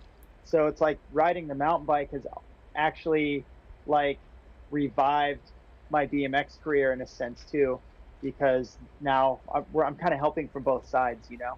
Yeah. I mean, And, and they go. kind of get like double the content, like they kind of kill two birds with one stone, you know. Yeah, I mean, I think that's kind of an era we're gonna move into with BMX of like not necessarily mountain bike and helping with that, but just being able to double up on certain things in those ways and making it easier on yourself to do what you need to do for the people that you Exactly, yeah. represent.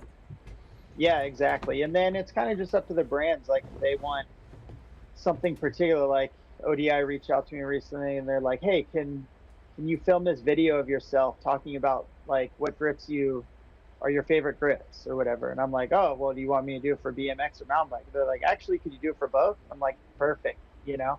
So Yeah. it's kind of just figuring out like what each brand specifically wants, you know, at the beginning of every year, and kind of just tinkering with it, playing with it as you go, you know. I've Yeah. had like a really great opportunity. Like I got one of my really good friends hired at Yoshimura, and she does like all the social media, and I can like kind of pluck her from the office whenever I want and go out and film with her. Nice. And she's like really great at what she does. So like a lot of the content that I've been posting lately on my Instagram looks like very fine tuned and nice quality stuff.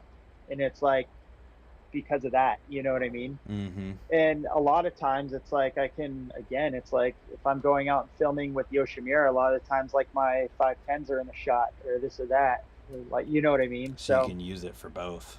exactly, yeah.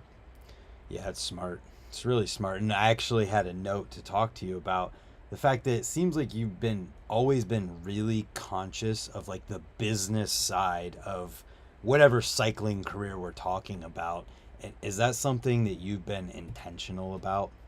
Oh, absolutely. Yeah. I've seen, so many riders that have come and gone that are like some of the best riders on the planet, but like Mm-hmm. they don't have a personality or they don't have any business sense or like vice versa that like they have the most amazing business sense and personality, but like maybe not the best bike rider or whatever it may be, you know what I mean? So I've always tried to kind of stay right in the middle. Like I might not be the best BMXer some years or whatever it is, you know what I mean? But I'm always try to keep up, and I like when I take on a sponsorship, I want to put the brands first. Like Yeah. I want them to know that they're in good hands, and whatever the reason is they're hiring me for sponsorship, I want to make sure I get that done plus like 100% more, you know? Yeah.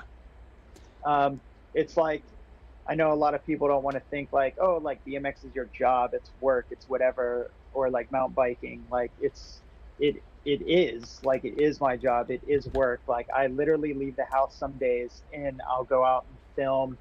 Like I went out a couple weeks ago with the Yoshimura crew, and like I legit filmed for 7 hours all day. Like I didn't even take a break. Took like Yeah. one break to like just slam down some food that like we had brought out to us like in the middle of nowhere. Mm-hmm. and and like just right back on the bike grinding, you know what I mean? So Yep. it's like you got to put the days in, especially if you want it to reflect like in your social media. And right now social media is like the only billboard an athlete has these days, you know? Right. So you got to make it count on your social media because that's like the only advertisement out there.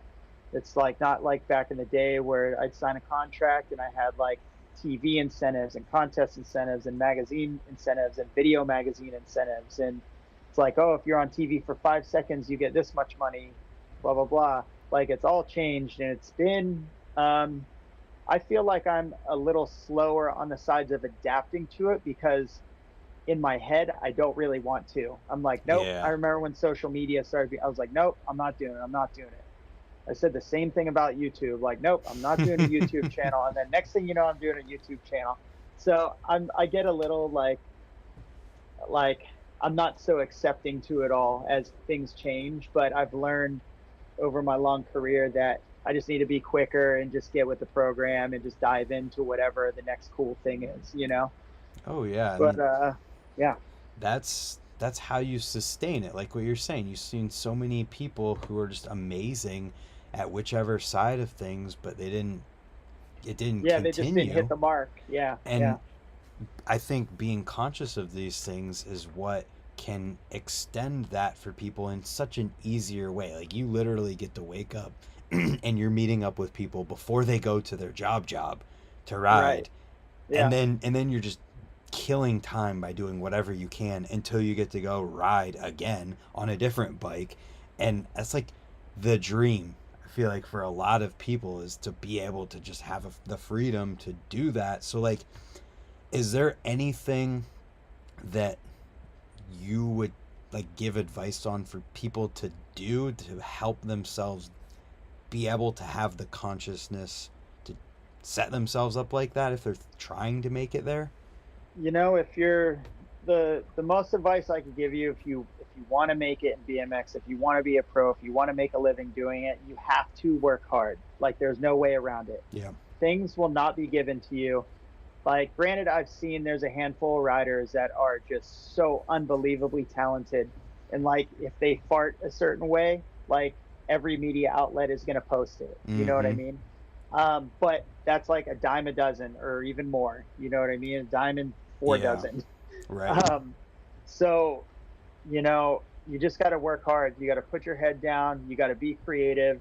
Like, obviously, the big thing right now, social media. It's like in between me riding mountain bikes in the morning and BMX in the afternoon, I'm like looking at trends on Instagram and looking up popular music and watching other creators like come up with cool stuff and then trying to take some of their stuff and making it my own or just coming up with my own stuff like from scratch, you know what I mean? Mm-hmm. So it's a it's a lot of grinding and you just got to do it. Like just got to do it if you want it. Yeah, and I guess I mean just from hearing you talk about this stuff, it sounds like part of that has to be just something you enjoy doing too. Yeah, absolutely. I mean, I go through waves, I get super burnt out on social media sometimes, and then other times I'm like cranking out like 5 brand new reels in a day, Mm-hmm. that just editing, you know what I mean? Like sometimes I'm so caught up on social media where like I could go for months without filming something new and I have something new to post every day. Yep. And then some days I'm like, shit, I don't have anything to post. Yeah. You know what I mean? Oh, I know what you mean because uh riding wise on YouTube, let me just double check here. If I pull up my sessions, I am not even into January yet for stuff I've filmed for a session to Yeah. post. Yeah, I'm literally just now getting to, I think, the beginning of December. Yeah, literally just got to the beginning of December, and I have everything filmed since then to now. Just in the chamber, ready to edit, to Just hanging post. out. I know when I was doing like YouTube stuff more consistently, I was trying to post like one video a week, Mm-hmm. and I had so much content and stuff to edit, and it was great. I had like a really good system too, because I would make like 2 different reels based around the episode, Yep. and I'd post them at certain times of the week, and then everything in between that is like basically what I'm just doing. Like if I'm at the trails and I do a knack seat grab, like it goes in there somewhere. You know what I mean? Mm-hmm. But I haven't really been too on top of the YouTube stuff lately, and I don't want to like repeat stuff on YouTube either. Like I did a thing for Sedona last year.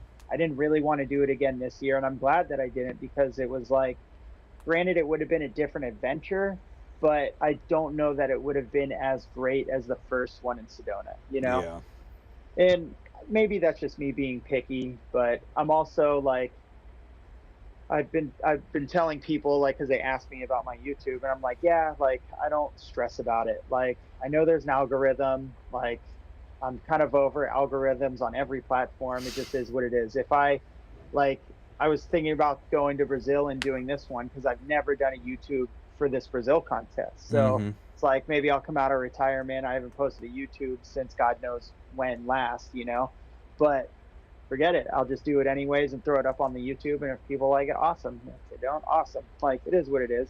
Yeah. But it's just like a little extra, like all these little social media things are just like, I might not do them all. Instagram's probably the only one I do consistent. And then I push all that to my Facebook fan page and Twitter too. Right. But like consistently, or all the other ones that are inconsistent are just kind of like extras. Mm-hmm. Like maybe ODI gets a little bit more extra incentive because I'm wearing a hat the whole time, or like this brand, you know what I mean? It's just like little extra hits, like, oh, at the end of the year I did 20 YouTube episodes, throw it on the resume for the end of the year.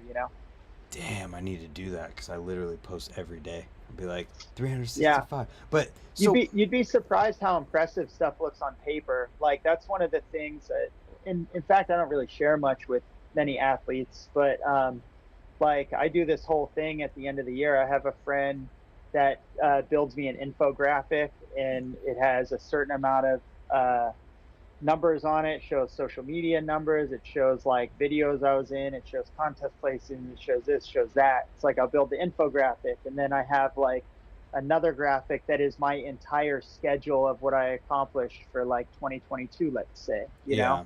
And then I have another one that's like all the YouTube stuff. It's like once you start seeing all of it on paper, you're like, dang, like you pass this across like the right person's desk, and it'd be like, this dude is busy. Yeah. And that's really what I try and do. My schedule throughout, especially like last year, my schedule was insane. I was doing like 3 different trips a month, like for the entire year. Jeez. This year, I told myself I wasn't going to spread myself so thin, and like kind of just go to the things that I really want to go to, because there were a lot of times where like I committed to something last year and it was just to go and have fun, but then like I couldn't go to a Fest Series event Oh yeah. because I already committed. And it's like, so I'm trying to leave some areas open so that when these dates pop up to like really big jump stuff that I want to ride, I can go. Yeah. And I guess So maybe another good thing to talk about for somebody who's like trying to take this stuff to the next level or wanting to make a career out of these things is like I feel like there's a misconception in BMX that just like getting posted by a BMX media thing is like gonna help in those regards, but I feel like those it's not as important as having the way to leverage those different social medias for these outside companies, because to be totally honest with everybody, and everybody already knows this, like you have to have like 5 BMX sponsors who pay you if you want to be able to make a living off of it. Totally, yeah, And you, absolutely. throughout the years, have been really good at leveraging what you do with companies outside of BMX. And Correct, yeah.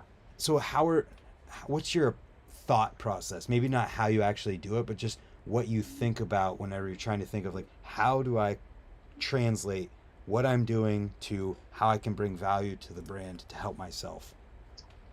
Well, so the thing with, like you mentioned, like I've done really well with having outside sponsors, non-endemic sponsors of BMX on my sponsorship list.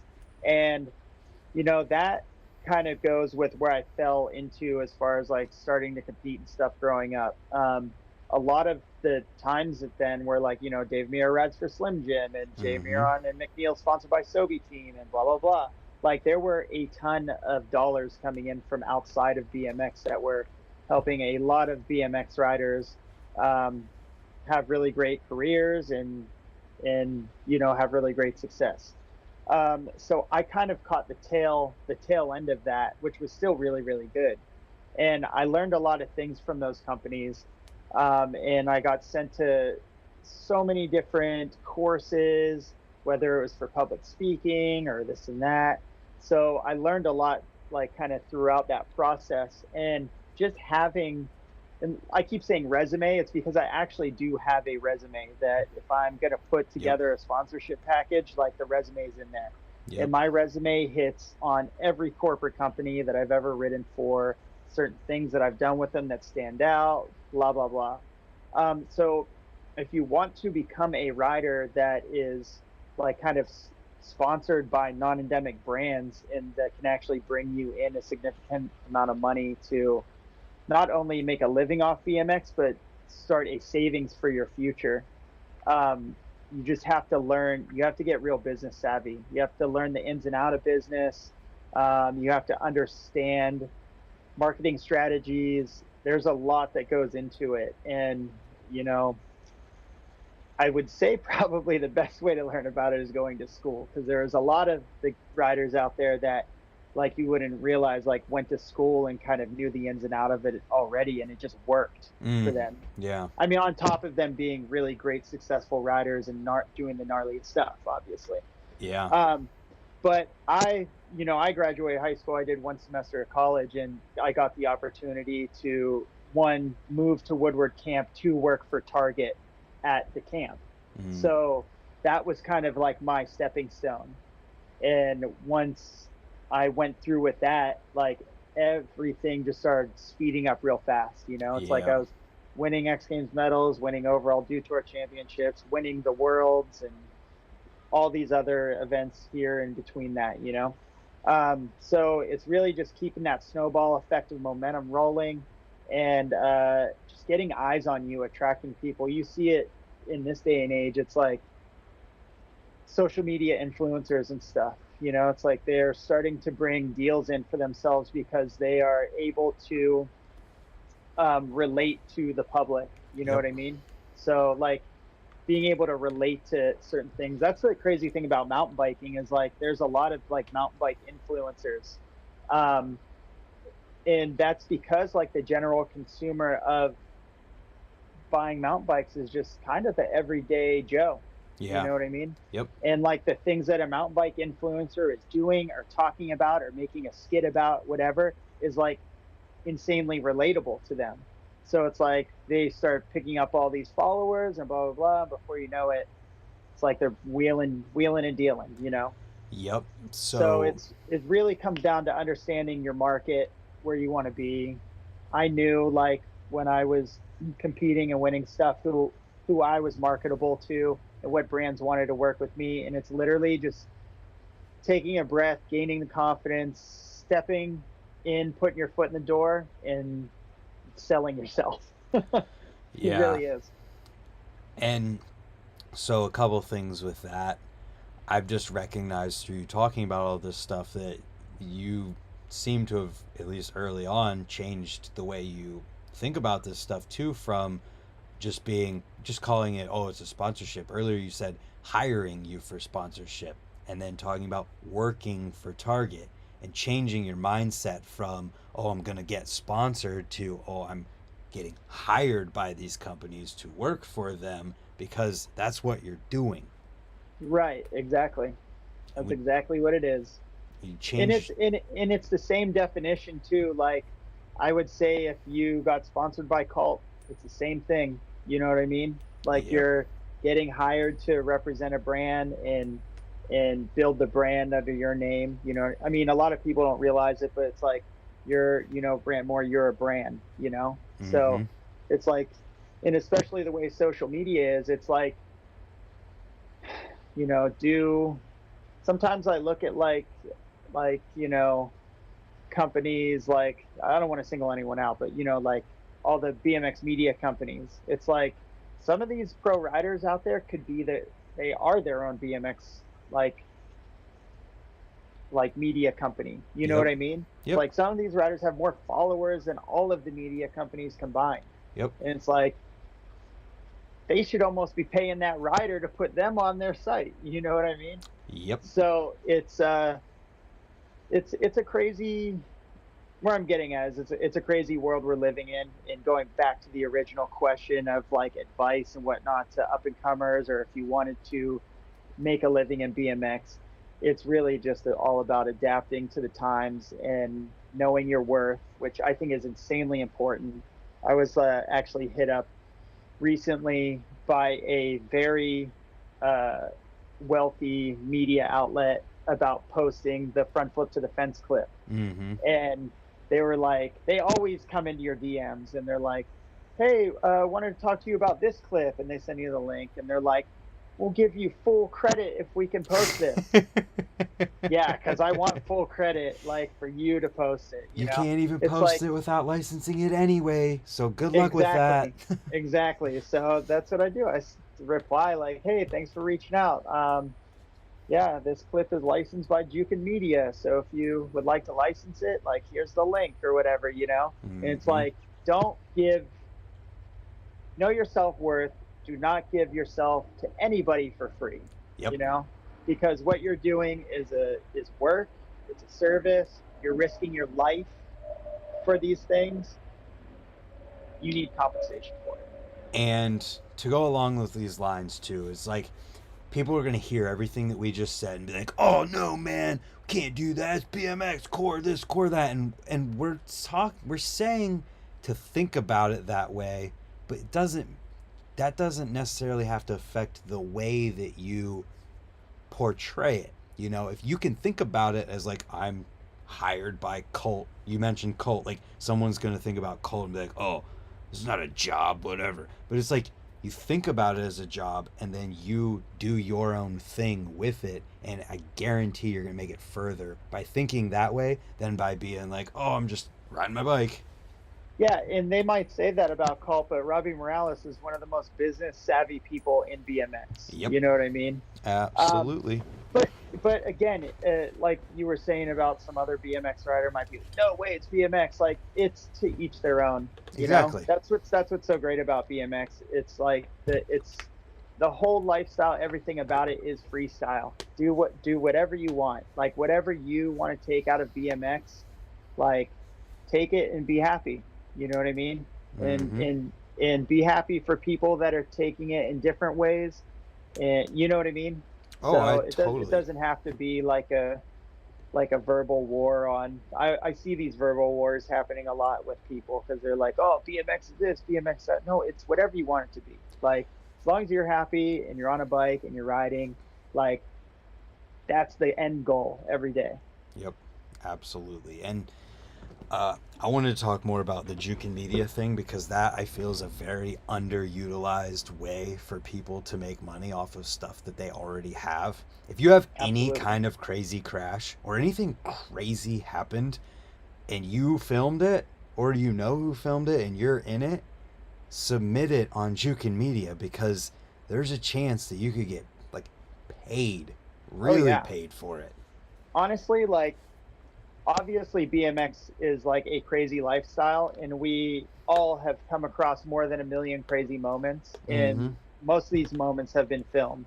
Like I'm on a mailing list for Jukin Media, so I get all the things that they're looking for. Oh Like, yeah, the oh, requests. yeah, like so and so is looking for moments on the beach or something about dogs or whatever it is. You know what I mean? Yep. Like you can just throw any clip up there and you never know if it's going to hit gold. You know what I mean? Yeah, I Like, actually. Go ahead. no, go ahead. I was just going to say it's almost like submitting clips is it could be very profitable. You know what I mean? It could the if you have a ton of clips that are interesting, whatever, you throw them up there. Next thing you know, you could have this like corporate sponsorship that'll last you a lifetime. You don't even know it. Exactly. And just to give an example of one of those like email things that went out there was one a couple years ago that went out. The Olympic Channel is looking for fails that and then successes or something along those lines. And if you have Right. a clip like this, submit it. And I was like, holy crap, I have a clip like this. So I submitted when I was doing when it hit 2020. It hit midnight and I did a decade on flat ground, so I could do the Hmm. first decade of the decade. And so I crashed really hard trying it because it was midnight, and it was just Yeah. whatever. So I submitted that, and it was the easiest $400 I've ever made because it was like, Yeah. oh, cool, perfect opportunity. They wanted it, and it was that simple. And I got to be on the Olympics or Instagram page. Yeah. Yeah. And then like that clip could just be making you money like for the rest of your life too. Anyone can pick it up at any time or like whatever. Like you just make incentives on it forever. Yeah. It's great. What's the craziest place that you saw the front flip thing end up? Man. Did you pay Uh, attention at all? oh yeah, definitely. I mean, it honestly hit like every corner. Like I saw it on Snoop Dogg's Instagram. It was on the Ellen DeGeneres show.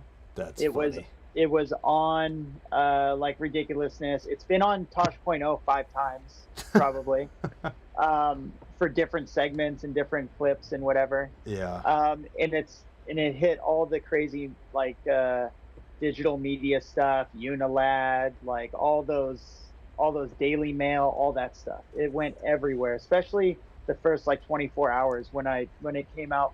When I dropped it on the platform 5 years ago, it was what I could find. Uh, it was over 50 million views, Yeah. and then it just kind of cruised, and it got to a point where it just plateaued, and I was just like raking in a certain amount of money every month. And then for whatever it was when Instagram started doing reels and they were starting to pay certain people to do reels. Mm-hmm. So I was like one of the people that was able to do the reels play and get paid for them.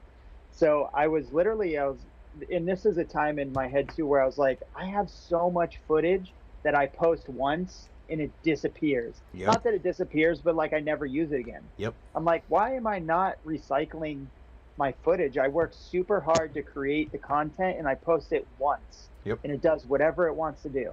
It either hits an algorithm or it doesn't. And now with the Instagram rhythms and stuff, it's like sometimes you post stuff and nobody sees it. So I do that a lot more. I recycle footage, but I right at the 4 year mark, for whatever reason, it just happened to be 4 years. And I was like, oh crap, like front flip to the fence is about to turn 4. So I posted it on Instagram Reels. Next thing you know, it's at 99 million views on Instagram Reels. Yeah. So, and you wouldn't believe the comments too. It's like 4 million comments, and it's unbelievable like how long the clip's been around and how many people have actually seen it, but how many people haven't seen it. Mm-hmm. It's pretty wild.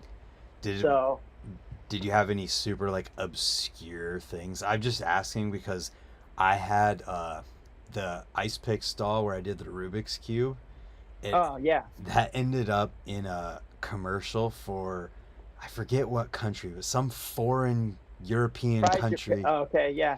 It was in a European country's energy drink commercial. Oh, sick. It's like Tiger something or another, and it's just like the fun. It was literally in there for like 3 seconds, but dude, I made like $1,500 just from that 3 seconds of them using that clip because of Juke and Media. So it's a perfect. And I Yeah, mean, not everybody it's has a sick. front flip to fence, but like we all Right. have Yeah. something that you could submit for Something. that. Yeah. Or like tons of little things end up being a big thing, you Yep. know? But yeah, the Japanese really love the front flip to the fence. Like I'm always have some crazy like Japanese TV show or something like licensing the clip, like Mm-hmm. constantly. It's crazy. It's I so think it's cool. because they have all the funny like obstacle course shows and weird Oh stuff like yeah. that over there. But like that type of TV, like I guess is just like kind of a Japanese thing, and it's constantly somewhere on the TV in Japanese That's pretty funny. or in Japan. Sorry, It's in Japanese too. it is in Japanese too. uh, so going back to the whole like business mindset and stuff, is this something that you just figured out on your own, or did someone give you guidance on that? No, I mean it was a little bit of everything. Like even before I like came onto the Do Tour scene in 2006 and like won the whole dirt series. Um, that in 2005 at the very first Do Tour, like I was dead last in the standings, Yep. but I always had I already had an agent at that time. So Steve Swope was still involved with Hoffman Bikes, and he left basically in 2000, like end of 2005, I believe he left Hoffman Bikes to join an agency called IMG, Mm, which is a really big agency in LA, New York, all yeah. around the world. Mostly modeling and kind of stuff like that. But like, for instance, like me and Sean White and Nate Adams, I think maybe one other person, we were like the only handful of like action sports athletes that they had. So I was under Steve Swope's wing for many, many years. It wasn't until BMX events and stuff started crashing out in like 2013 time era, like 12, 13, they started to get less and less. Where we kind of just parted ways. We were like, hey, like I'm not doing anything. Like you're like we've helped each other out to like I think where we're just done, you know? Yeah. Like it just kind of fizzled out. There wasn't too many deals coming in at that time. And we were just kind of on cruise control. Yep. So and we're still great friends to this day, but Steve taught me so much about business and basically his words when we had the phone call, he was like, yeah, he's like, we've been through it all. We've looked through hundreds of contracts and this and that. He's like, you take it all in really well. He's like, everything that I've taught you, I know that you can like put it into place like when the time comes. He's like, I'm not at all worried about it. I'm like, Yeah. sick. So he was a huge help. He helped me through BMX in so many different ways. Mm-hmm. And then yeah, pretty much after that, like since about 2003, or sorry, since about 2013, yeah, I've just done it all on my own at that Nice. point. I've had different thoughts in my head from day to day here and there, like, oh, maybe I should get an agent. And then I'm like, I'll just keep doing what I'm doing. So Yeah. Huh.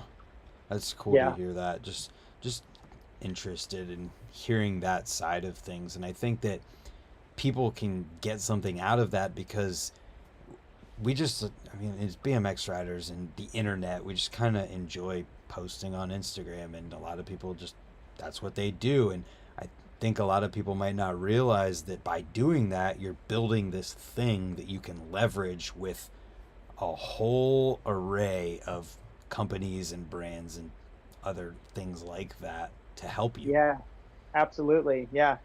In my career, I've tried to take every experience as a learning one, even if it's a failure or a huge success. It doesn't matter. There's always something that you could take from the scenario and turn it into a positive, turn it into a learning experience. Whatever it is, there's always something that you can learn from every experience. So I've always kind of really lived by that, and that's just kind of always what I do. Yeah. And I think a really cool aspect of that with you specifically is just, it really feels like through everything you do that it's just you're being 100% authentic and yourself in it all. Yeah, and that's the other cool thing is like when I kind of fell into the contest scene, all that, my whole brand and career was built off authenticity. Yeah. There's nothing fake about me. Like that, even if you watch my YouTubes, like some of my friends call me monotony because I'm just like kind of monotone. I'm not gonna be that dude like, hey, what's up? We're here, blah blah blah. Like, Yeah. like what you get is what you get. What you Yep. see is what you get. So like I've always just built my brand, my whole brand, my career off being authentic. I think it's like super, super important. It- That's like my top note. You know what I mean? For anyone that's out there trying to make BMX or any action sports or whatever for a living, just be authentic, be yourself, and work hard. Yeah, I firmly believe in that as well, and I preach being yourself more than anything else. And what I like to say is like, be so authentically yourself, and in riding, be yourself so well and get so good at it that it makes somebody want you to be involved with them. Exactly. Yeah, that's usually what happens. That's like some of the things like that you see, like, oh, so and so sponsored by whoever or whatever, and they're doing cool stuff. It's like they got there because they were being themselves. Yep, and that's, I mean, you just look at any of the top level BMX riders. So the I feel like the top level pros that we all know of are like the people who are just themselves, and then all of you see people underneath of that who are like riding it similarly, or they're trying to be like the people that they look up to. But then when you look at that very top level, it's just a bunch of people who got amazingly good at their part of what they do. Yeah, totally. Yeah, I mean, it takes time. Again, it's all like a learning experience. Mm-hmm. I've definitely seen like that dude that has a mindset like, all right, I idolize this guy. Like, I need to learn all the tricks and do them the way he does them. And then they go out there and they can't figure out why they're not even making the finals. And like the dude that they idolize is on the podium or whatever. Mm-hmm. But like it all comes together at some point. Like some people start off that way and then they just find this side street and they go down it and they're like, they just kind of find their way. Yep. I've seen it over and over again, like so many athletes finding their way, and it's Yeah. so sick. And you have to do it. It, Yeah, it doesn't feel right. I can't. I can't even say that. I'm sure it doesn't feel right to get to a certain level of anything by trying to be somebody else. 'Cause you can't do it yeah, forever. It can't last forever. yeah, totally. You can only hold up an act for so long.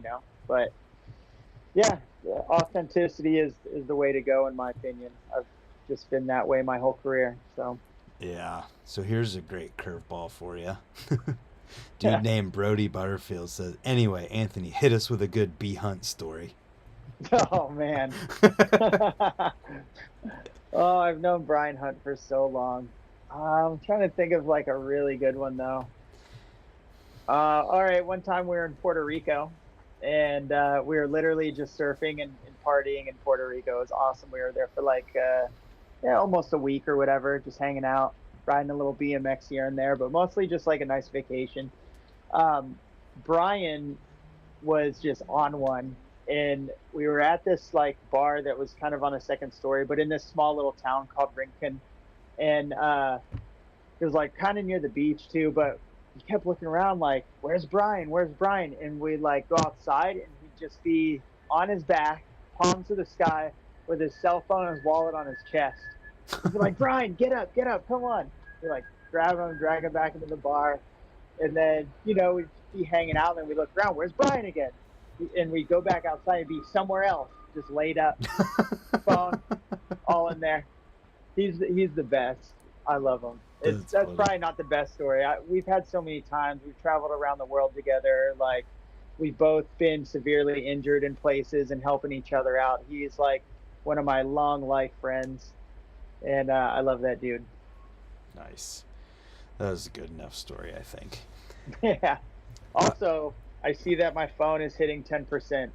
Okay, we can get this wrapped up soon. I got just a couple more quick things No, here. you're good. Yeah, we got this. So I can't remember if I've ever heard you talk about this or not, but is there anything that you're doing to try to have longevity for your body and in riding and stuff that you're like doing on purpose? Yeah, honestly, like mountain biking has helped a ton with that. Like it's just a whole nother level of fitness, and Mm-hmm. that's kind of really why I like riding mountain bikes. Is like I enjoy climbing up mountains, which sounds really weird, on the bike. Yeah, because most people don't like it. They want to take the shuttle to the top and they just want to bomb the downhill and have fun. I Yeah. kind of enjoy being in the pain cave, so that's helped out a lot just with my fitness.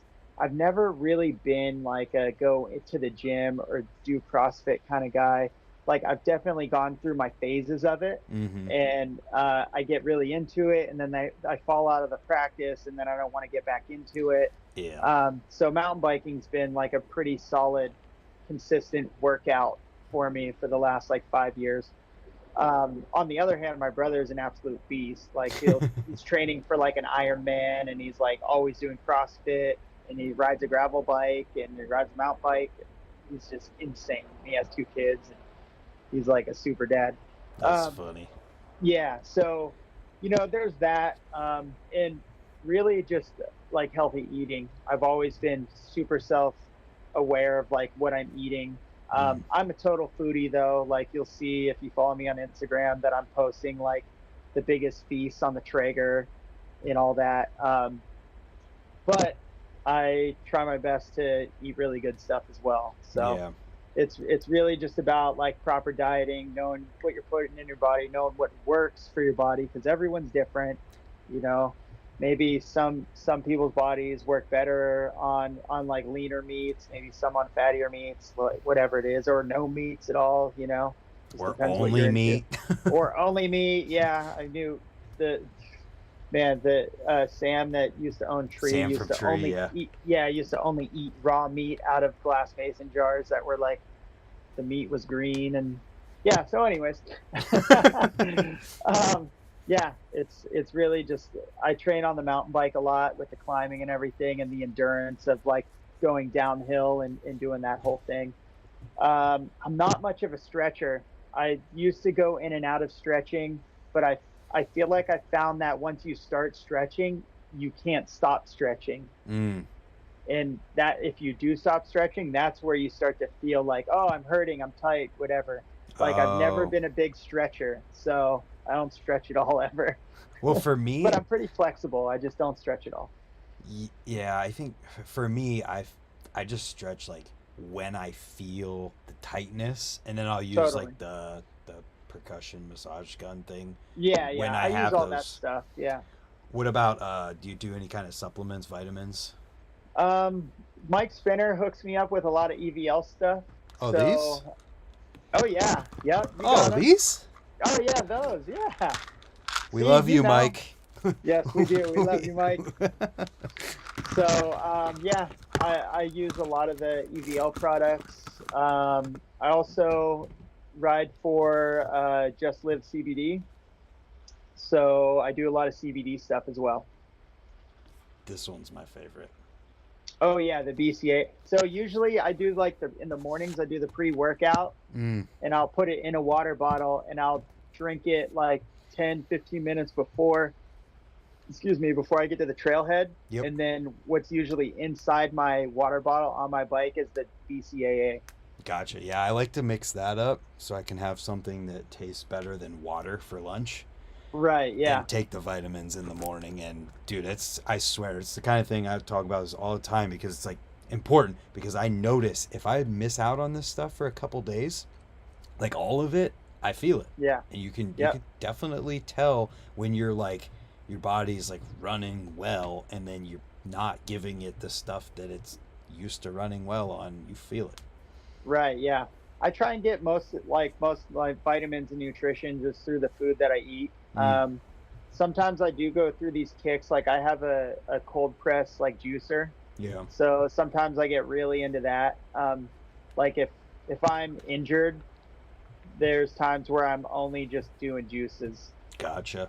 Yeah, so juices and then eating like, chicken and rice and chicken, rice, beans, whatever, ahi tuna, steak, stuff like that. Nice. Um, and then, if I'm injured and I'm on that program, I'm also like, depending on what the injury is, sometimes I'll be like out and about on the road bike, just keeping the blood going, or like on the Peloton or something like that. Yeah, I think one thing before uh, my last question. Hmm. I think a lot of people also don't realize that, you have a really hard riding day. You ride 8 hours in one day and you go crazy hard. And then the next day, you're just like, oh, you sometimes need a cool down ride so that you can, like, ease Absolutely. into that, or you can make it worse feeling on yourself. Yeah, there's definitely been days where we get a big crew together on the mountain bikes and we're like, all right, we're doing like a 5,000 feet climb today. And then we're going to hit the downhill. And it's like 5 hours in the saddle Mm-hmm. sometimes. So that's a tough day. And usually, like the next morning, I'll hop on the road ride and I'll just go pedal for 15 miles and just chill out, Yeah, just get the blood moving, flush out all the bad stuff, it all the helps. lactic acids, and just kind of recover from that. Yeah, it's real. It's definitely real. So my last question, and I hope I'm not wrong in remembering this, but I feel like I remember you used to post something about reptiles. Oh yeah, chameleons, Do you panther still do chameleons. that? I do not have any panther chameleons, but I'm still really great friends with like the breeders and the family that I was getting the chameleons from. They live like just 40 minutes inland from me. I thought, I don't do them anymore, but I wish. Dude, they're so cool. I've always had like some type of reptile, like yeah. since I was a kid. Had like a Knowles, and then graduated to like bearded dragons and iguanas. But Mm-hmm. there was a time when I was like, I don't know, in my teens, and I had a panther chameleon, and I was just once that was over, I was just so bummed, and I always wanted like a panther chameleon again. Yeah. And like probably 5 years ago or whatever, I got another one, and then next thing you know, I had like three of them, and then I actually did a thing where I was breeding them, That's what I and was like gonna ask about. yeah, I was breeding them and selling them, and I had like customers and returning customers and stuff like that. Um, and this was in a time where I was only riding BMX, and it was really really slow at the time. Mm. So I don't know. I just kind of fell into it somehow, and it worked out. But yeah, I haven't had chameleons for, I don't know, probably 4 years. Gotcha. Yeah, that sounds about right. Yeah, probably 4 years. I I feel like I know how you fell into it. Probably the same way I fell into crested geckos because Yeah, I bought exactly. one and then I was like, "Oh, you can breed these things this easily? All right, I'm gonna buy a breeding pair." And I buy a breeding pair, and the next thing you know, I got like $1,000 and all this stuff, and I'm buying a really expensive baby on the internet. Oh yeah. And like, I could never sell them, so like, I literally have one, two, three, four, six right now. There Yeah, you go. Yeah. yeah, I Yeah, literally they're have such six of they're them. such interesting creatures, especially with chameleons. They run on bloodlines almost like dogs do. Literally like dogs. Yeah, yeah. So it's like in panther chameleons only come from the island of Madagascar, and they're kind of named after their state. So like a Mm, state in Madagascar is Ambelobe or Sembava or yeah. Nosebe, as to where like say we had chameleons in the states, it'd be like Ohio and Pennsylvania, whatever it would Mm-hmm. be. But they like tried to breed them pure. Like you have to breed like the Ambelobe females and males together. I mean, they do crosses and stuff, but um, yeah, it's like people are like, oh, is it like pure blood Ambelobe or pure blood this? It gets hectic. It's crazy. It's funny, and it's funny too because crested geckos are the same way. They only come from the island of New Caledonia, and Okay, yeah. just the craziness of that. So I was just curious if you still So you don't have Yeah, anything at all right now? I don't right now. No, I would definitely like to, but it would have to be in a time where life slows down and I can be home and take care. The last thing I want to do is like it to be a burden on anyone, you know. So Right. I try to live within within my means most times, stay in my lane, and not drag too many people into my life, you know.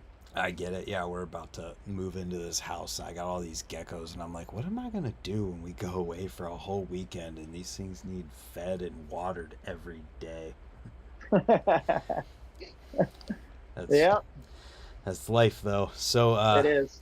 Anthony, where can people find you on the internet, and what do you have coming up for people to pay attention to? Well, I'm pretty much Anthony Napo, ANTHONYNAPO across all social media platforms. You can find me on YouTube, I think under my full name, and maybe I can't remember if I created a handle on there or not, but it'd be my full name, You made a ANTHONYNAP. handle, and it's Napo. It's the same as Instagram, but for some Okay, it is reason, it Anthony doesn't Napo. come up when you search it.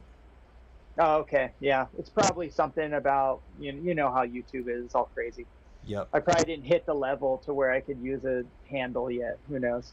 But yeah, I'm mostly active on my Instagram, and I push everything from Instagram onto Facebook fan page and Twitter if you're a Twitter person, which is crazy because there are so many Twitter people out there still. Yeah. So there's all of that, and then like, who all are you riding for these days? Can you remember the whole list? Yeah, let's hope so. I'm gonna have it up um, here in case you yeah. miss any. So on the BMX side, I ride for Colony BMX brand, Maxxis tires, Yoshimura cycling, ODI grips, 510, which is Adidas footwear, Ethika, 50/50 bikes, and then I think that's it. Did I say Maxxis? You might not have, but now you did. Okay, Maxxis. And then on the mountain bike side, basically all of those brands that like kind of connect, like, oh, Profile Racing, obviously, guys. That's Yeah. the whole reason we're here. Literally. So, yeah, Profile, ODI, Yoshimura, 510. Those all transfer to mountain bike. I ride for YT Industries. I get a lot of support from Marzocchi suspension, Deity components. I actually have a signature protection kit from a company named Bro.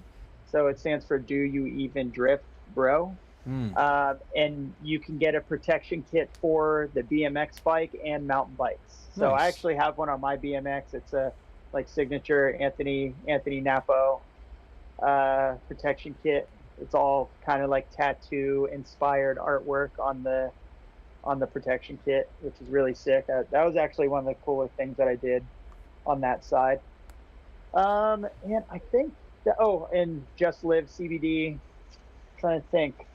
I feel like I hit them all somehow. Well, if there was more, they're not listed on your Instagram because I think you hit everything on there. True. So everything that you see on my Instagram is like people that pay to be there. So that's kind of my rule for social media. I do small things, a lot of story stuff for brands that I work with that don't like pay to play. So you'll see that I post a lot of Traeger stuff. They take care of me and my brother really well. So Traeger Grills, big shout out to you guys.